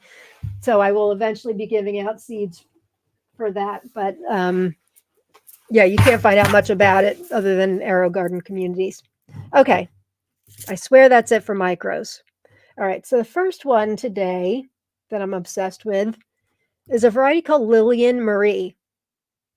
How I don't have, or didn't, I do now have this, but how I didn't have this already, I don't know. How beautiful is this green when ripe? So pretty. It says this variety is the sister in green of the pink lipsticks from the Gale line developed by Bill Jeffers. Medium-sized fruit, 200 to 240 grams, flattened beefsteak type with wavy shoulders. Green beef flesh with pink marbling. The flavor is heavenly sweet, spicy, and very intense. I'm all over intense. Spicy, heavenly. How am I not growing this year, people? I just don't know. Plant with great development, potato foliage, indeterminate growth.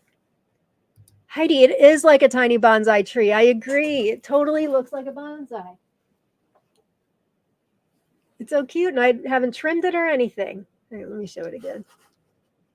It's so cute.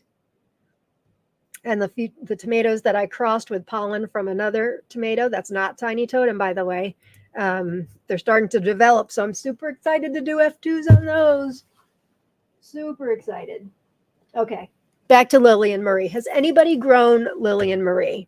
I need to know more about it. So this photo was taken from Tomato Faifu. And that's really all I know about it. That it's the green sister of the pink lipsticks from the Gale line developed by Bill Jeffers. He's in the United States. Oh, James, you're so good to me. I actually do have, I think all of the seeds I'm showing today, I actually did recently get in, but thank you. Thank you. James, I swear you're so good to me. I appreciate it. It's always finding me some hard to find stuff. But yeah, this looks insane. James, tell us, have you grown it? Oh, you're growing it this year. First year for Lillian Marie for me. It's killing me, and it's way too late for seeds to drop into soil. Sucker plants are a different story, but seeds, I can't do it. But I tell you, all those seeds that I accidentally dropped into soil, like up until mid-May, including that malachite elf, they're big. They're going to be just fine. So must remember for next year, like a date cutoff of when in your climate, when, you can still accidentally drop seeds into soil. You're killing me with GWR. I know. Sorry. That's a gorgeous green. It's my mother's maiden name. Lillian or Marie, or both. Good deal, says, hi, South Louisiana. Glad you're here. So yeah, this looks gorgeous. Heavenly, sweet, spicy, very intense. Oh, very intense. I just don't understand how I am just discovering this now. So that's Lillian Marie. If anybody else has grown it, shout it out. And if you haven't put in hashtag tomato, make sure you do that in the comments. I'm giving away 5 prizes, but also a special one person will get to choose 11 varieties from my spreadsheet in celebration of my 11-year sobriety anniversary, which got me all crying and stuff at the beginning of the episode. So if you missed it, and I got pretty emotional, but good, happy tears, which somebody determined is a good, excuse me, a good name for a tomato. Totally agree. Like a teardrop tomato. That would be an awesome. Was it you, Missy, that said that? Somebody did. It was really great. All right. So the next one, which I just got in from Graf Samina, is called Green Lantern Lights. And she says it's an early marvel. She writes, I don't know how to describe such varieties, really. And she's from Ukraine. It seems that all the words have already been said, but a description needs to be given. Mother Nature did her best. A problem-free bush of 1.4 meters, strewn with heavy bunches of fruits, 6 to 8 inches each. The fruits themselves have a bizarre shape, which varies from flattened with grooved shoulders to rounded flattened. Fruit weight is 350 to 500 grams. You can see the colors for yourself. It is an unreal combination of incongruous things. I love that. Unreal combination of incongruous things. A bright green base on which, as if with a miraculous hand, someone had drawn red streaks. She writes, very beautiful in all caps. The taste was completely shocking. Buttery pulp melting in your mouth. Eat and not get full. The taste captivates with sweetness, juiciness, and deliciousness. All she can't stop talking about it. I mean, this is great. All parameters are 100% top favorite. I recommend. Seriously, people. How can you not? This is Tom Wagner variety, by the way. I swear, Tom Wagner, he is so prolific in his varieties. It's just insane. Another one, like, how am I just hearing about this? Nicole, I almost bought this last week. Yeah, with that description, I have a feeling you might still. Oh my goodness, I need it. I know, me too. I know the photos are small, but you can see, I don't know if you can see my cursor, but you can see the different interesting shapes these all take. Oh, James, you're also growing this. Thanks to Kina for seeds. Um, exciting, exciting. It's funny how I keep thinking like, oh, I should have grown that. Oh, I should have grown that. But then I go out to my garden and I'm like, oh, I'm so glad I'm growing this. I don't think there's a single one that I'm saying, oh, I'm kind of wishing I didn't grow it.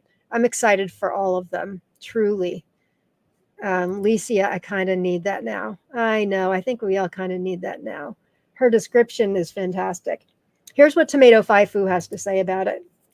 Recent variety developed by Tom Wagner, presented to the public in 2012.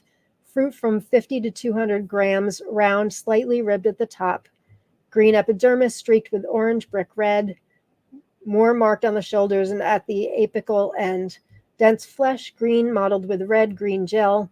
Sweet and complex flavor to be consumed al dente before full maturity. Moderately vigorous plant, small stem, sparse regular foliage, indeterminate growth.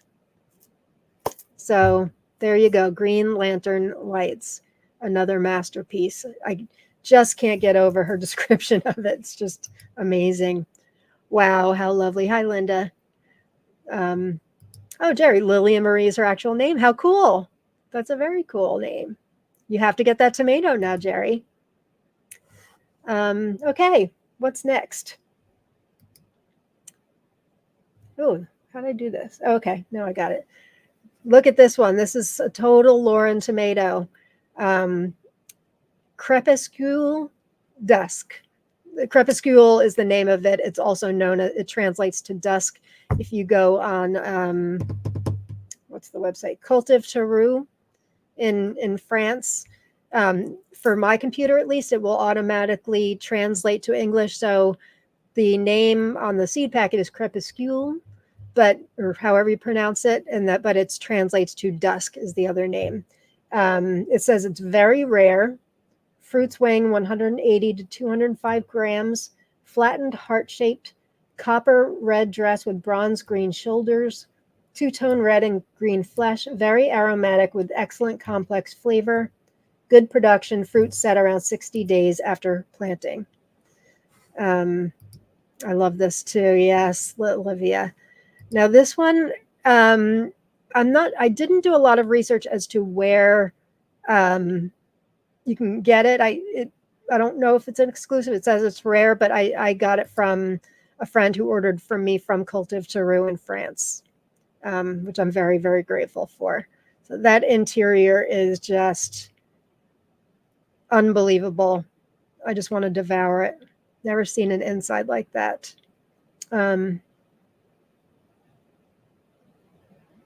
Eileen says it's Graf Samina that has the no problem seeds. They're under rural. Oh, you're talking about the dry seeds. They're under rural. Interesting. I'm trying some next year. So in Graf Samina, sounds like there's a category for if you live in a dry climate. Yes. So I'll have to check that out. Thanks. That's good to know. Kathy, the interior of dusk is gorgeous. I know. These all of a sudden, like every single one I've already shared is totally going on next year grow list for sure. Gosh, I'm so grateful the internet's been good for an hour, 40 minutes. It must be the tomato gods. I shouldn't have said something, but it's been on and off for a couple days now. Tara, whoa, gorgeous. I know. Don't know if I got Nicole. I don't know that it's at Tomato Eden. You can check.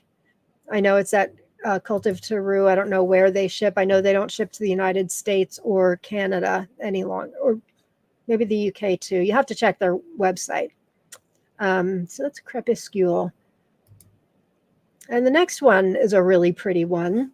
It's called Ania, developed by Maria McLaren from a Tom Wagner cross.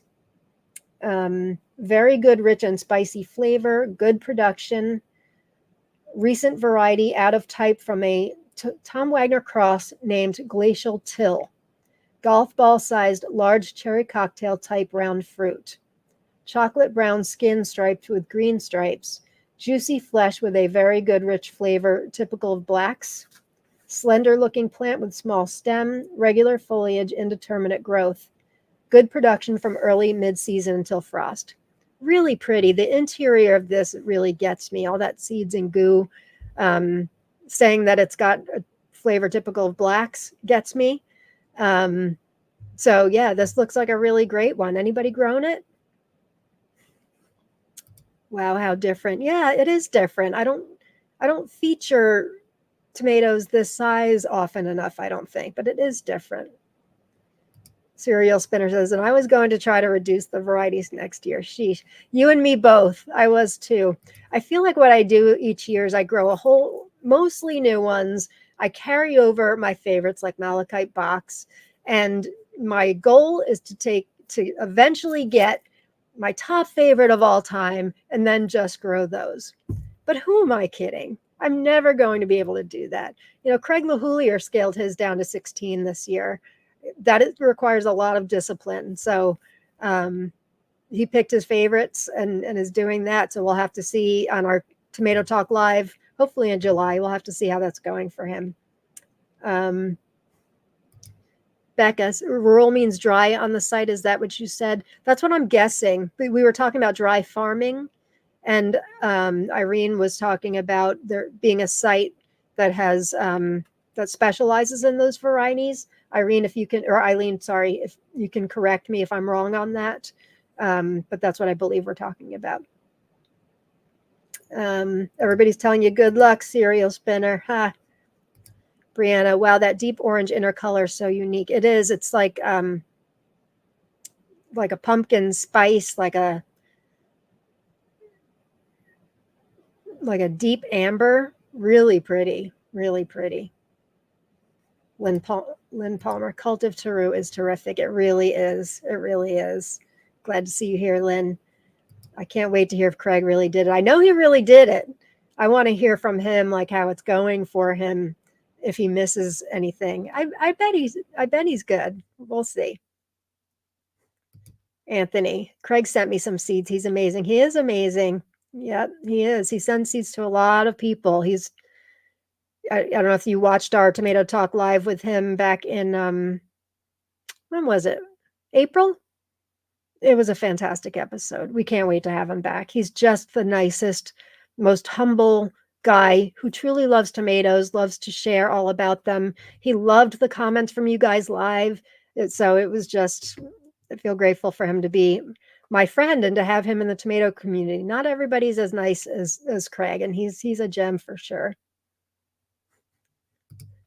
Bahaha, whom you, Mrs. Tomato Head, won? Well, yeah, I won't be able to do it, especially now that I'm breeding stuff. You've got to grow out a lot. So, Eileen, yes, I think so. I was intrigued by the no water pruning aspect. Really good to know. So if you missed the comment, Eileen says if you go to graphsamina.com, I'll put the link in the comments, that there's a category called rural. I wonder if I can find it here.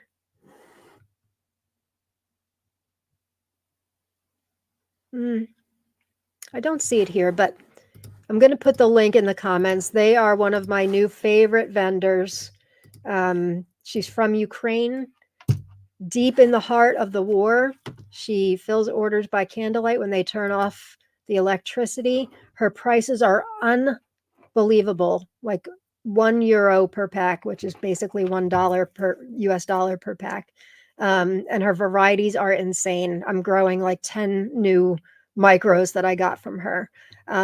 Not to mention she's the nicest person. So it's a little confusing as to how to order. Place your order. You're going to place the order and it's going to seem like you didn't pay because you didn't. She will then email you and give you PayPal and like a complete total. So it gets a little confusing, but yeah, many of us have ordered from her and I highly recommend.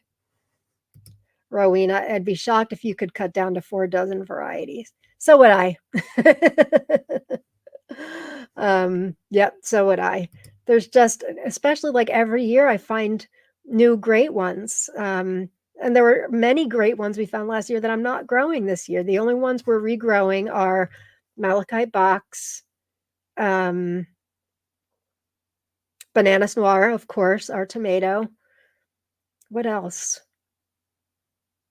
Oh, and then I'm stabilizing some coyote crosses, which is bringing me all kinds of new tomatoes. But I think that may be it. Everything else.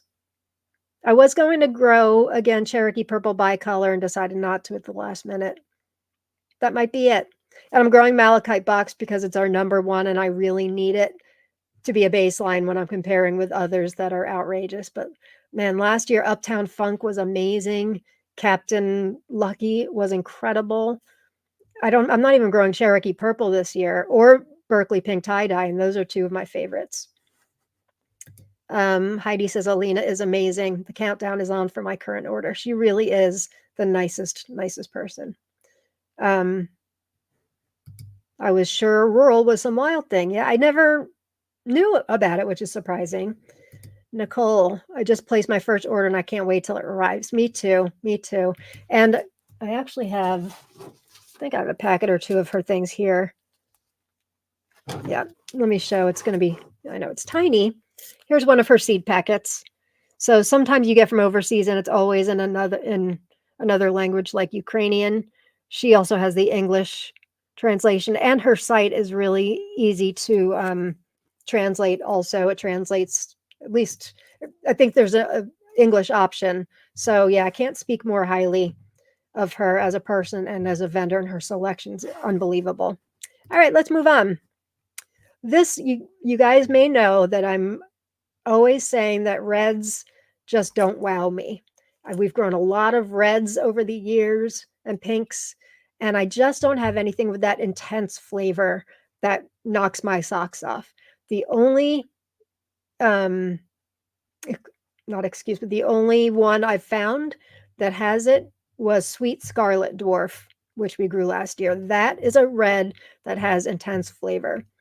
But that doesn't mean I've given up and I'm going to stop growing reds. We're growing a whole bunch of them this year. And so this one I've heard about for a while. I'm not sure why I'm just getting it now. But this is called Debbie Blackburn. Has anybody grown Debbie Blackburn? That interior looks incredible. This is a family heirloom cultivated for generations in Ohio, United States. Pink fruit of 150 to 300 grams. I tend to use pink and red interchangeably, which I probably shouldn't, but to me, they're kind of one and the same. I don't know. This is full flesh with an excellent sweet flavor. You know, they always say excellent flavor, but they aren't always excellent flavor. Then again, taste is subjective. I realize this. Man, I had high hopes for so many reds last year, and they just didn't do it for me. I'm a bit of a, I like lots of flavor. So you can trust when I go ooh and ah, like over that dwarf patio plum, I'm not messing around. Even my first taste of my own micro wasn't good, and I was honest about it. So I like to be honest, but make sure that my opinion, it's only my opinion, doesn't make it fact.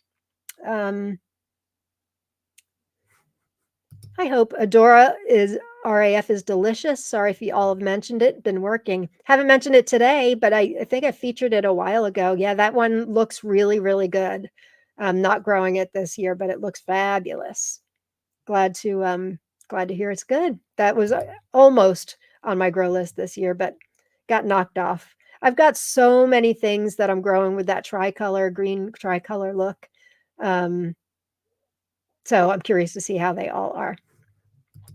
Missy, Blackburn looks up my alley. I love my reds. This looks good. I can kind of tell from the gel. I don't know if that makes any sense, but that deep red interior and that gel, it just looks like it's really good. Anybody else grow it? Licia, pinks seem mealy to me usually. Agree. This one does not look mealy. Don't you agree? They do. I agree. Amanda says pink tomatoes are gross, usually the texture. Would love a great pink dwarf to change my mind. Have you tried sweet scarlet dwarf? Because that is a great one. Surprisingly, a great one. And I'm growing a whole bunch of reds this year. Liz Burt, Lloyd E. Fry, which I've shared before. They're in next to each other in my bed. They're having a little romance going on. I have an endless amount of reds this year. Lots of greens, lots of tricolor, bicolor, lots of reds. Handful of dwarfs. Nano's meatball dwarf. I have high hopes for that. Really high hopes. I've got 2 plants. I just took a sucker off of one too. And then I'm not growing a lot of striped varieties, and I'm not sure how that happened. Bunch of new cherries. Yeah, I mean, I've got 150 plants. They're not 150 unique varieties, but probably 143 to 5 of them are unique. So super exciting. Anybody grow Debbie Blackburn? I guess not. Garden Girl, I'm so excited. First time growing Uptown Funk and Italian tomatoes because of you. Thank you so much for expanding my horizon of awesome sauce tomatoes. You're welcome. That makes me happy. I tasted Uptown Funk on our very first Tomato Talk Live with Jen last July, and it knocked my socks off. I had really gotten into it with such high hopes because it's a cross between Malachite Box. Excuse me. I know I repeat myself, but I get excited. Malachite Box, Berkeley Pink Tie-Dye, both of which are in my top 5 of all time. And then for some reason, they wanted some antho in there, so I think they added Indigo Rose, like a 3-way cross. Thankfully, I did not taste any antho. This plant was prolific. The fruits were like all this big. They were endless, and it produced for early and way up until first frost. Got a lot of tomatoes, and they tasted amazing. I wasn't sure if you take 2 really great tomatoes and put them together, does it equal a great tomato? I don't know. In this case, it did for sure. So big fan of Uptown Funk, kind of wishing I grew it this year, but I'm glad so many of you are. Teresa says, I like pinks. Haven't had a mealy one, thank goodness. Well, that's good. That's good. Maybe I'm choosing the wrong varieties. Curtis Cheek last year was a disappointment. Soldaki was a disappointment. German Johnson. Gosh, what else? Big Zach. Total disappointment. Didn't even get big, to be honest with you. We are growing Domingo this year, though, based on many of you saying that's if Rob wants a big one, so we're going to try that one out. It's growing like crazy. Nicole's here. Hey, Nicole. I'm so late. Hello, Lauren and chat. Glad you're here, Nicole. Well, of course, even 2 hours in, there's still much to go. Do not worry. Actually, I've only got 5 more varieties to go, and I have a most wanted this week. But you'll want to watch this episode back, Nicole. We talk about a lot of great things, including topping your tomato plants. We show Heidi showed us growing regular tomato plants in green stock. So we've had a really good discussion that you'll want to watch. And then a bit mushy in the beginning, as I shared about I haven't been well, which is why I missed last week. I've been going through a neurological flare, which is why I look so thin, but I'm getting better. And also celebrating my 11-year sobriety anniversary, which I will celebrate with my my new favorite drink. Have you guys tried these Poppy? They're prebiotic drinks. I'm not a soda or fizzy fan normally, but somebody had given me one. They're delicious. They've got prebiotics in them. I only have one today. Ingredients: sparkling water, cane sugar, apple cider vinegar, agave, natural flavors, raspberry juice, lemon juice, stevia.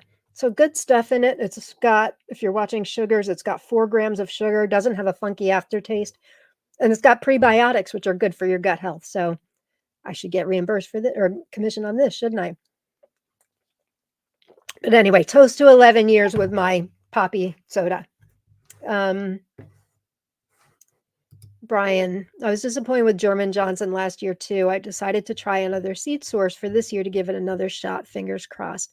It must be good. Malachite, Jen recommended it to me. We have the exact same taste in tomatoes. So perhaps my seed stock wasn't good either. I'm glad you're trying it again. Let me know how that goes for you. Lisi is growing Domingo and Easter, hoping for a big one. Yeah, me too. Have I tried a pink ox heart? I don't know if Curtis Cheek was considered pink or red, but there was that we did last year. And growing Magician this year, which is Elafirov's variety, and that's a pink ox heart. Trying to think if there's others. No, I don't. There might be others. I'm just not thinking of. Who knows how the Jarsons are going to come out? I mean, they're not stable. I'm growing a bed and a half of Jarson, so we shall see. Oh, Nicole, you're growing Uptown Funk this year. I'm on the fence about. Really? You're on the fence about the taste. So interesting. Tell me more. Lisa's growing Uptown Funk. Tell me more. This just shows how subjective flavor is. So interesting. It knocked my socks off. It was one of my favorites of the year. Oh, thanks, buddy. Thank you. Thank you. It's a special day. Let's see. Congratulations, says Harley. Thank you so much. And thanks, Lynn. Appreciate it.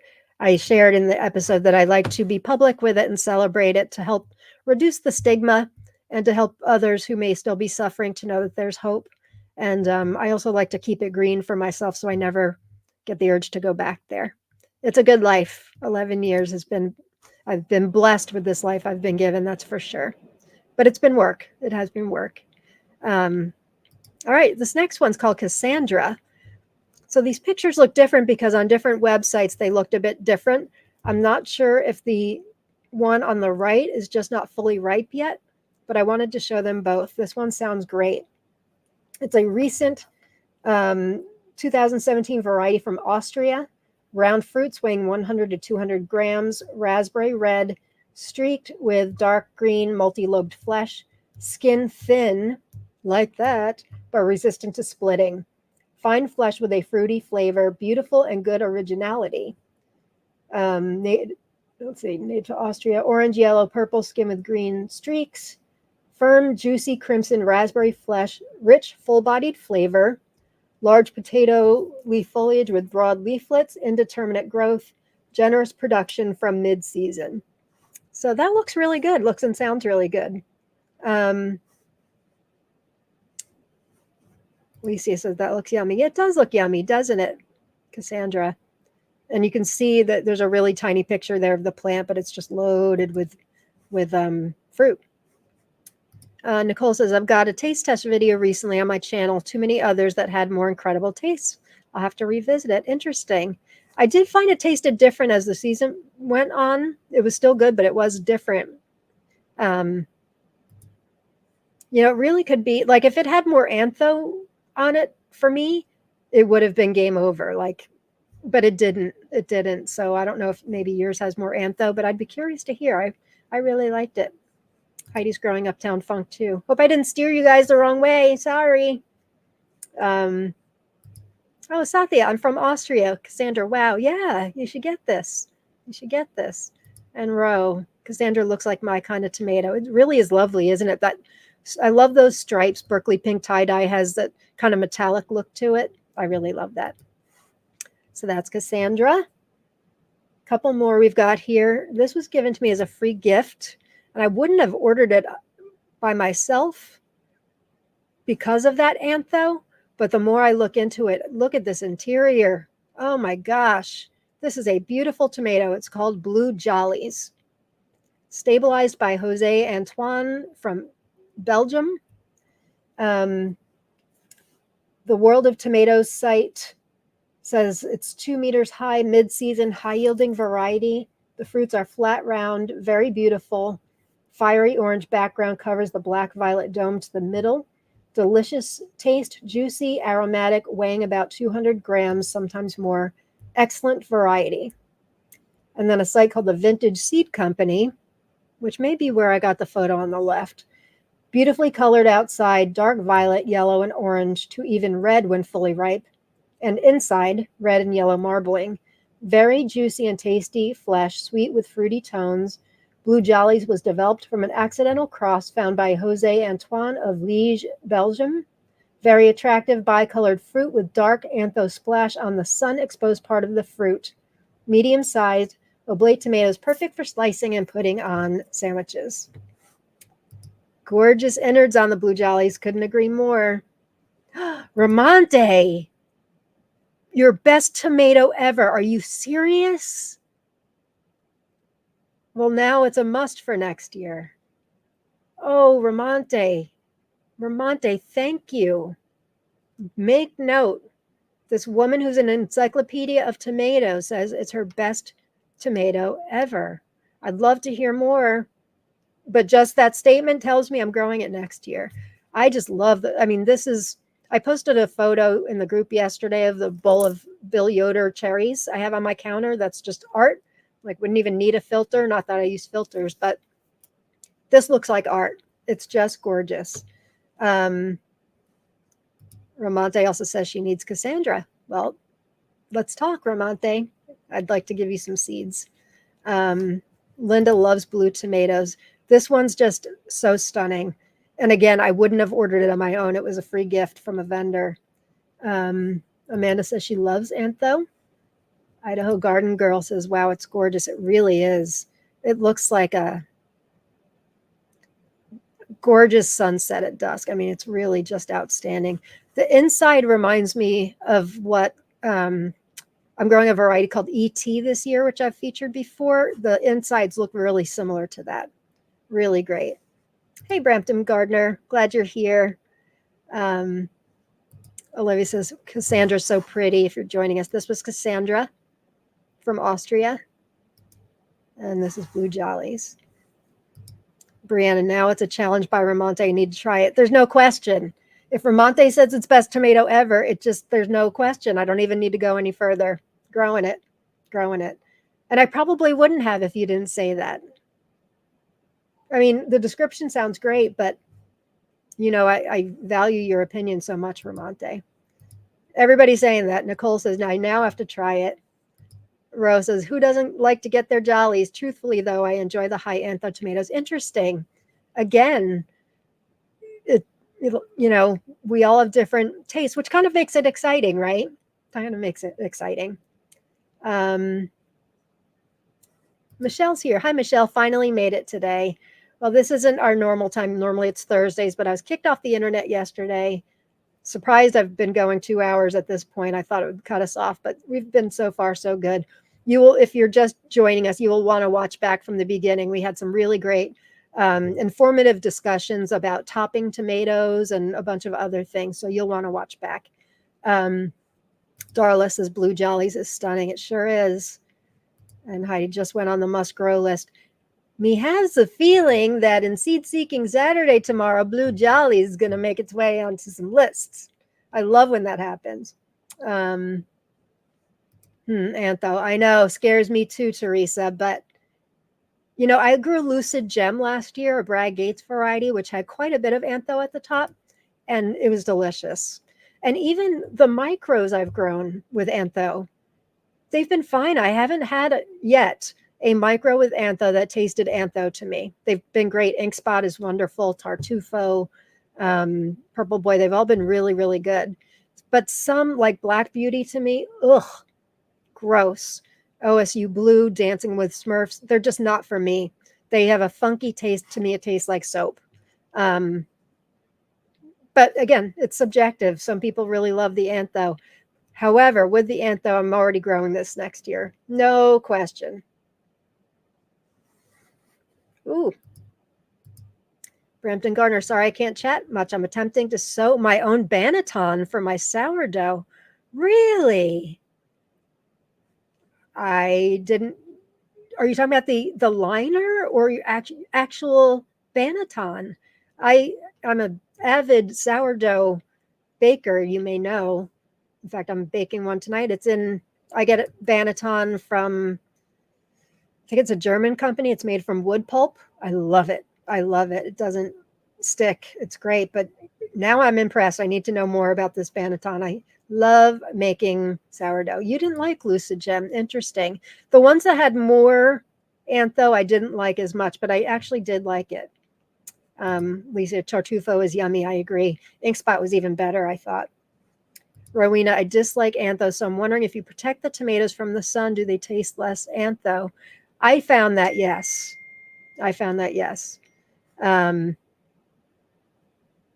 Ramonte, if you want to answer to that, or if anybody else wants to answer to that, I know they obviously don't get as dark, when they're not in the sun. So that's a really great question. Thanks, Rowena. I guess there's others on the don't like antho list like me. I'm using 100% cotton rope. You must send me a picture of this when you're done. I'm so impressed. And then a linen liner.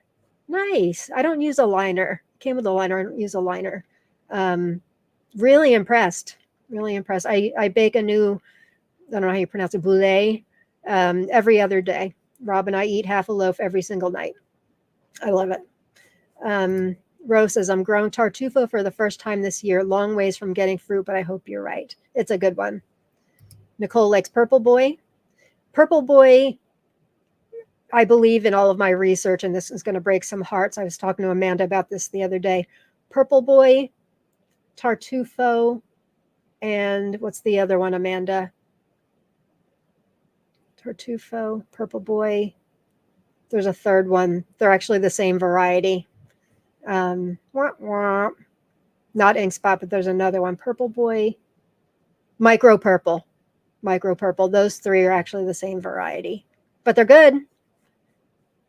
Your lucid were right in the sun. Yeah, so they would have gotten really dark. Mine were shaded a bit. But it just goes to show, different climates, different situations, different taste buds. All right, here from Ramonte. Blue Jewels are more fruit than tomatoes. Oh my God. Taste very sweet, aromatic, something between mango, pineapple, and muscat type white grapes. Well, that just solidified that it's going on everybody's seat seeking Saturday tomorrow. Oh, Ramonte, thank you. Oh my God. Sometimes these happy accidents happen. Like I got this as a gift, and then when I looked it up to put in my spreadsheet, I'm like, this actually looks really pretty. I never would have ordered it. Thanks, Vermont. And now I'm for sure growing it. Thank you so much. Miss Leaf Nicole Powers Ford, I just finished my 72 loaf of bread for today. Market tomorrow. Oh, that's right. She bakes for markets, for Saturday markets. It's very impressive. All kinds of flavors and stuff. Dill pickle, which I think I need to try. Really impressive. Yeah, Micro Purple. Thanks. I figured it out eventually. Micro Purple and tartufo is actually like a translation for purple. Didn't know that till a while ago, but yeah, so I have all three listed under different names, but they actually are the same. Teresa, Ramonte, your description sounds delicious. Couldn't agree more. Wow, Ramonte. Randy, Grafsamina has blue jollies. I think that's where I got the gift from. Thanks, Randy. I appreciate that. Must have blue jollies. You had me at muscat grapes, Ramonte. Yep. And here, good answer to the question. If you protect them from the sun, they will not show antho. But what about the flavor, Ramonte? If they don't show the antho, will the antho flavor go into the tomato? I'm guessing not, but perhaps I'm wrong. Eileen says blue jollies on my list now. Of course. Raise your hand if you're going to grow blue jollies next year or you're looking to get it. Well, I have it already, thankfully, but I can't wait to see Seed Seeking Saturday tomorrow. And Teresa says we'll try again in the shade. All right. Well, this is why I love this show, because we find out great things. This next one is it's an exclusive to Cultive Taru. So if you're unable to order from them, you may want to try finding seeds. So it's called Marie. When you're on the site, it translates to married. So I don't know if it's also called married or if that's a mistake. I'm going to stick with Marie because that's what the seed packet says. This looks outstanding. From Cultive Taru, or Cultivate Your Street, I think is the translation. It says it was developed since 2012 by Aisha from the cross, which is at the origin of Domaine de Saint-Jean de Beauregard. Large fruits with a two-tone orange and pink color, juicy flesh, fragrant with sweet flavor, beautiful production spread over the season, and it's a Cultivate Your Street exclusive. So, hey, it's my middle name too. My middle name too. This looks outstanding also. I love the colors. Love the colors. Idaho Garden Grill, beautiful tomato. Love that. Me too. Everybody's raising their hand. Yep. Yep. Teresa says, yum. Yum. Yeah, this looks really great. Oh, that's right. It is yours too, Brianna Marie. Yep. Yep. This looks really great. So that's all I know about it, because if it's just that one site that has it, at least at the moment. So I'm pretty sure I'm going to be growing this next year too. It's so pretty. It looks like it's going to taste fabulous. Looks like it's a bit of a smaller, like small beefsteak size. Really, really pretty. Anybody grown this or growing it this year? Would love to hear from you. We've got two more, and then my want list of the week. This is a long one. Sorry, guys. But you're here. Okay, I don't know the correct pronunciation of this. Mei Wei, maybe? This is from China. I got seeds from Grafsamina. Mei Wei means delicious in English. And the description of this just sounds amazing. It looks just like your ordinary red cherry, which is nothing special. But listen to this. Super early variety, a novelty of Chinese selection. Moreover, the literal translation of the name is tasty. I had no experience growing Chinese varieties. This is the description from Elena from Grafsamina. This is a debut acquaintance that ended in a taste shock. But everything is in order. The bush grew to 1.4 meters in the exhaust zone. It knitted constantly. Sometimes the translations just don't carry over. From the very bottom to the top. Each cluster is complex. There are a countless number of them on the bush. Not a single fruit falls off. They sit tightly. Each weighs 20 to 25 grams. But all this is such a trifle compared to the taste. Then in all caps, it's crunchy and incredibly sweet, even intense, very tasty. I drive everyone away from the bush because they won't let me collect the first fruits for seeds. I highly recommend it. Top marks for taste, top marks for hyper harvest, a favorite. And then the site Escomat, which is where I got the picture on the right, says flavor is intense and very sweet. So I may try this next year as a new cherry. I mean, like I said, it looks like absolutely nothing special to me. But those descriptions are neat. Growing a Chinese variety. I think I'm growing a few Chinese varieties this year. I want to say, is Black Yum Yum Chinese? I believe it might be. There may be one more. I'm not sure. But this sounds great.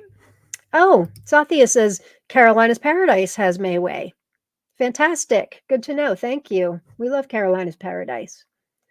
Oh, Jen's here. I didn't know you left. I didn't think you'd all still be here. Yeah, well, so happy it's a long one. Jen says, I'm growing Black Yum Yum too. I loved the name. Me too. Me too. It's doing really well too. I think that's a Chinese variety. I featured it in one of my 2024 grow list videos. I think it might be Chinese, and I feel like there might be another one. Not really sure. I love growing tomatoes from unique countries. I mean, I love my Polish Jarsons, Kazulas. I love, Ukrainian, Russian varieties. But, this year I've gotten really into Alafirov, who's from Kazakhstan, which is really exciting. I love growing from female breeders. I just, I love diversifying my portfolio, if you will. So that's Mei Wei. Has anybody grown this? I don't see that anybody's grown it. Is Carolina's Paradise overseas? No, she's on Etsy, and she's in the United States. She's originally from Russia, I believe. So she carries a lot of Russian varieties, which is great. So no, you can find her on Etsy. She's also in our group, Lydia. Lydia Stafford. She's super nice. And she's been very generous to our group too. Lots of prizes. Yeah, she's from North Carolina now. Absolutely.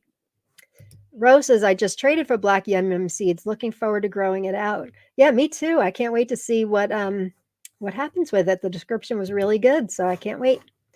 All right, so the last of the 10 until I get to my most wanted of the week. This is called Mystère Berthier from France. It was variety originating from France from the surprise strain. I'm growing surprise this year. Surprise ending in a Z. From the surprise strain selected by Sébastien Berthier. Fruit whose size is subject to fluctuation from 150 to 350 grams. It is the same for the shape, which is variable from round to heart shape, even misshapen. The dress is a sort of shades of dark red and dark green, almost black, embellished with lighter stripes. Fleshy flesh. That kills me when they ever say that. What's fleshy flesh? What's fleshy flesh? I guess it means it's like a thick skin, like thick flesh. I'm not sure, but it makes me laugh. Two-tone green and red in the middle. Very good taste and flavor. Robust plant with large development. Slightly serrated foliage, indeterminate growth. Good production in the second half of the season. Then, where I got these photos from is a site called Sadovaya Puchelka in Russia. Says it's the most delicious variety. The taste is remembered for a long time. It is so bright, rich, explosive. The perfect balance of sweetness and sourness. This variety is mid to late, but worth the wait. The bush is strong, tall, and has excellent productivity. The beauty of the fruit is mesmerizing. Beautiful both inside and out. Top marks. Anybody grown this? Jen says it's gorgeous. It is.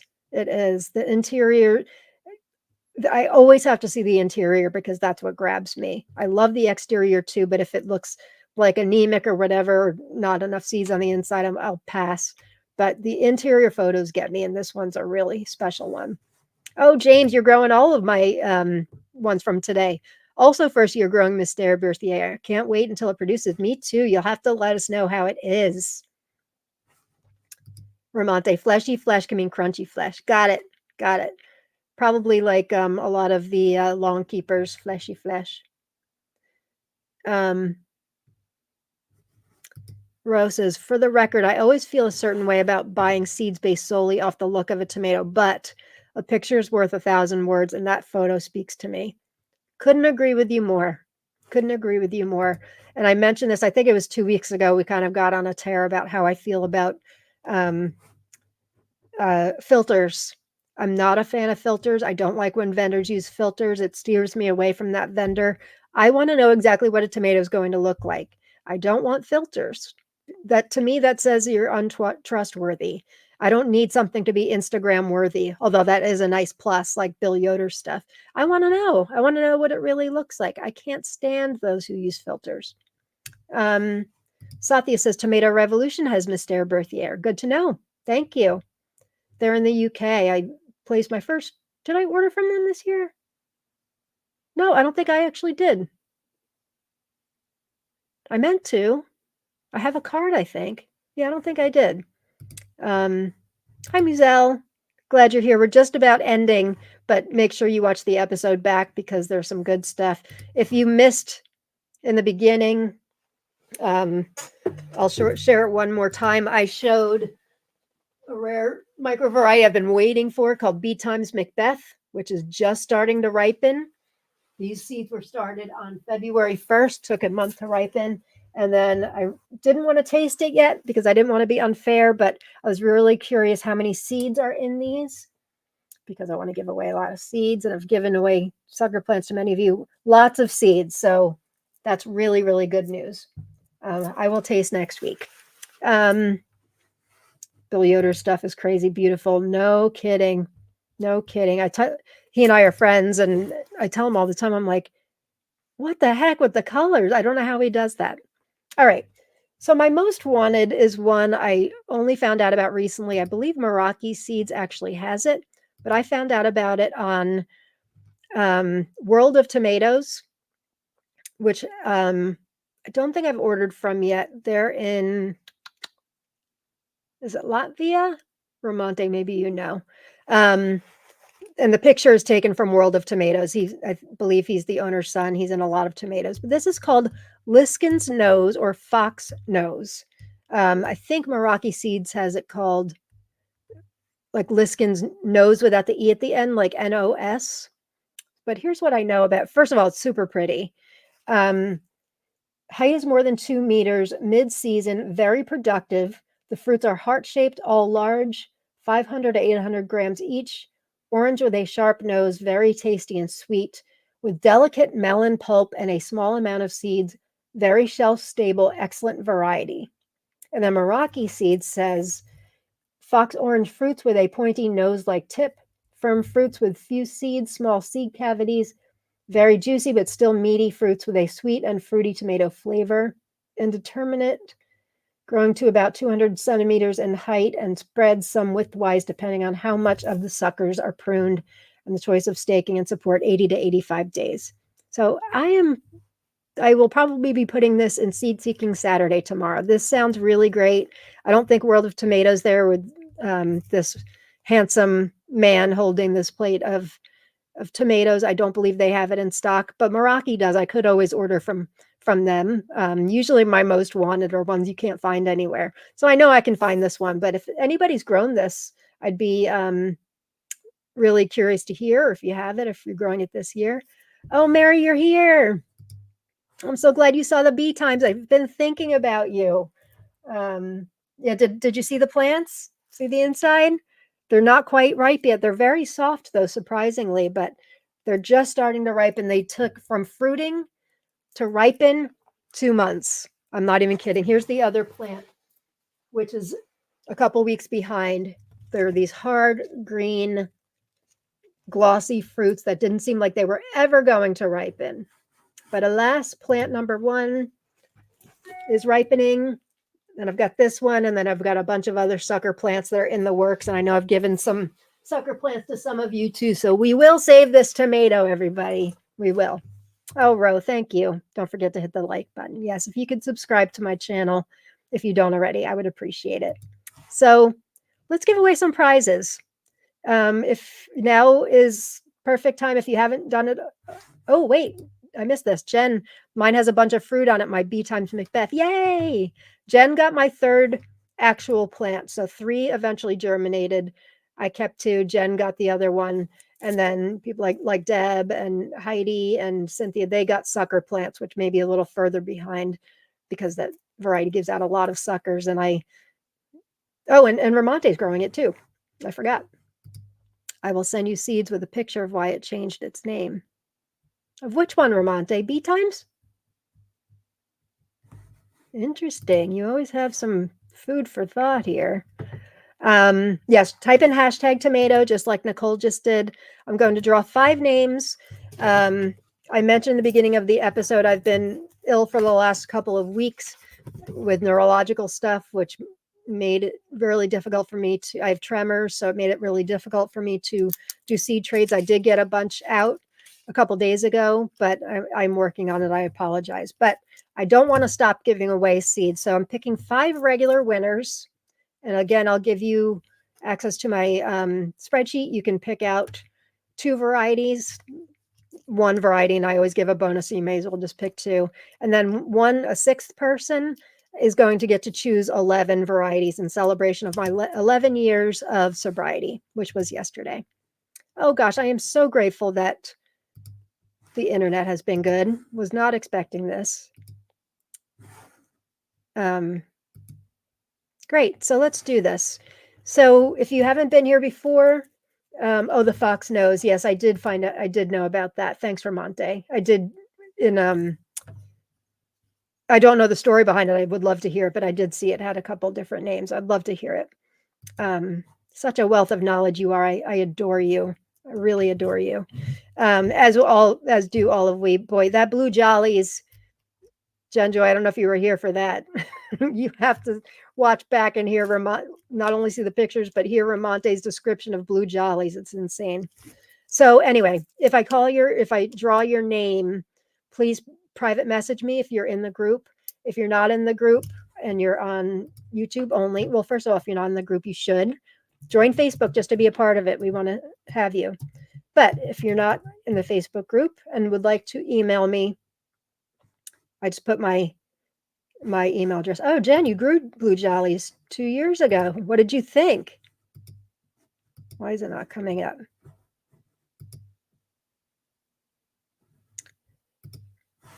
Yes, it is known as Liskin's nose, which I have written down here in the post. Liskin's nose. She also says that Liskin nose without the E. Yep.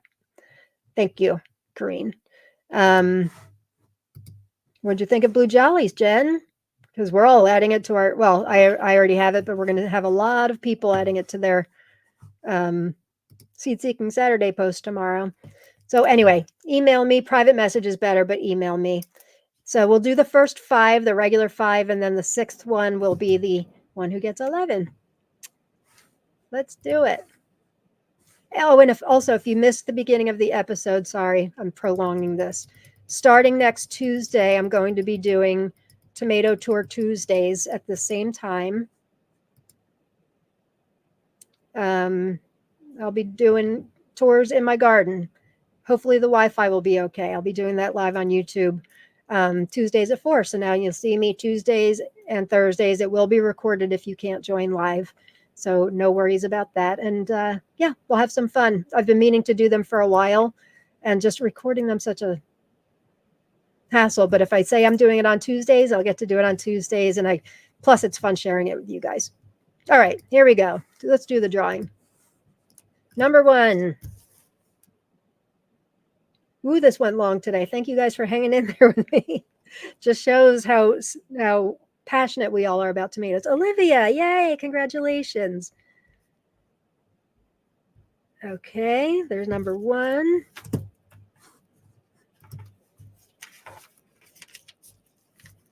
Number 2.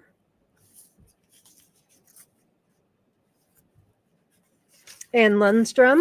Congratulations, Ann.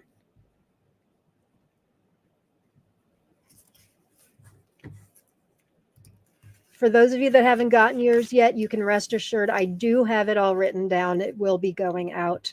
I'm sorry it's taking so long between me having the... Oh, Amanda, you're number 3. Congratulations, Amanda. Having the neurological stuff with the tremors makes me unable to do seeds, but I'm better now. And I'm getting there. Amanda, number 3. Oops. Some of you I owe, like you've won multiple times, I owe you several things. So don't worry, I won't forget. It's just taking a while. It's number 4. Grow, Cook, Eat, Repeat. I'm not sure what your name is, Grow, Cook, Eat, Repeat. If you're in the group, please private message me, the Tomato Lovers Collective and Swap. If not, please email me at the address I put in the comments. That's number 4. And the last one,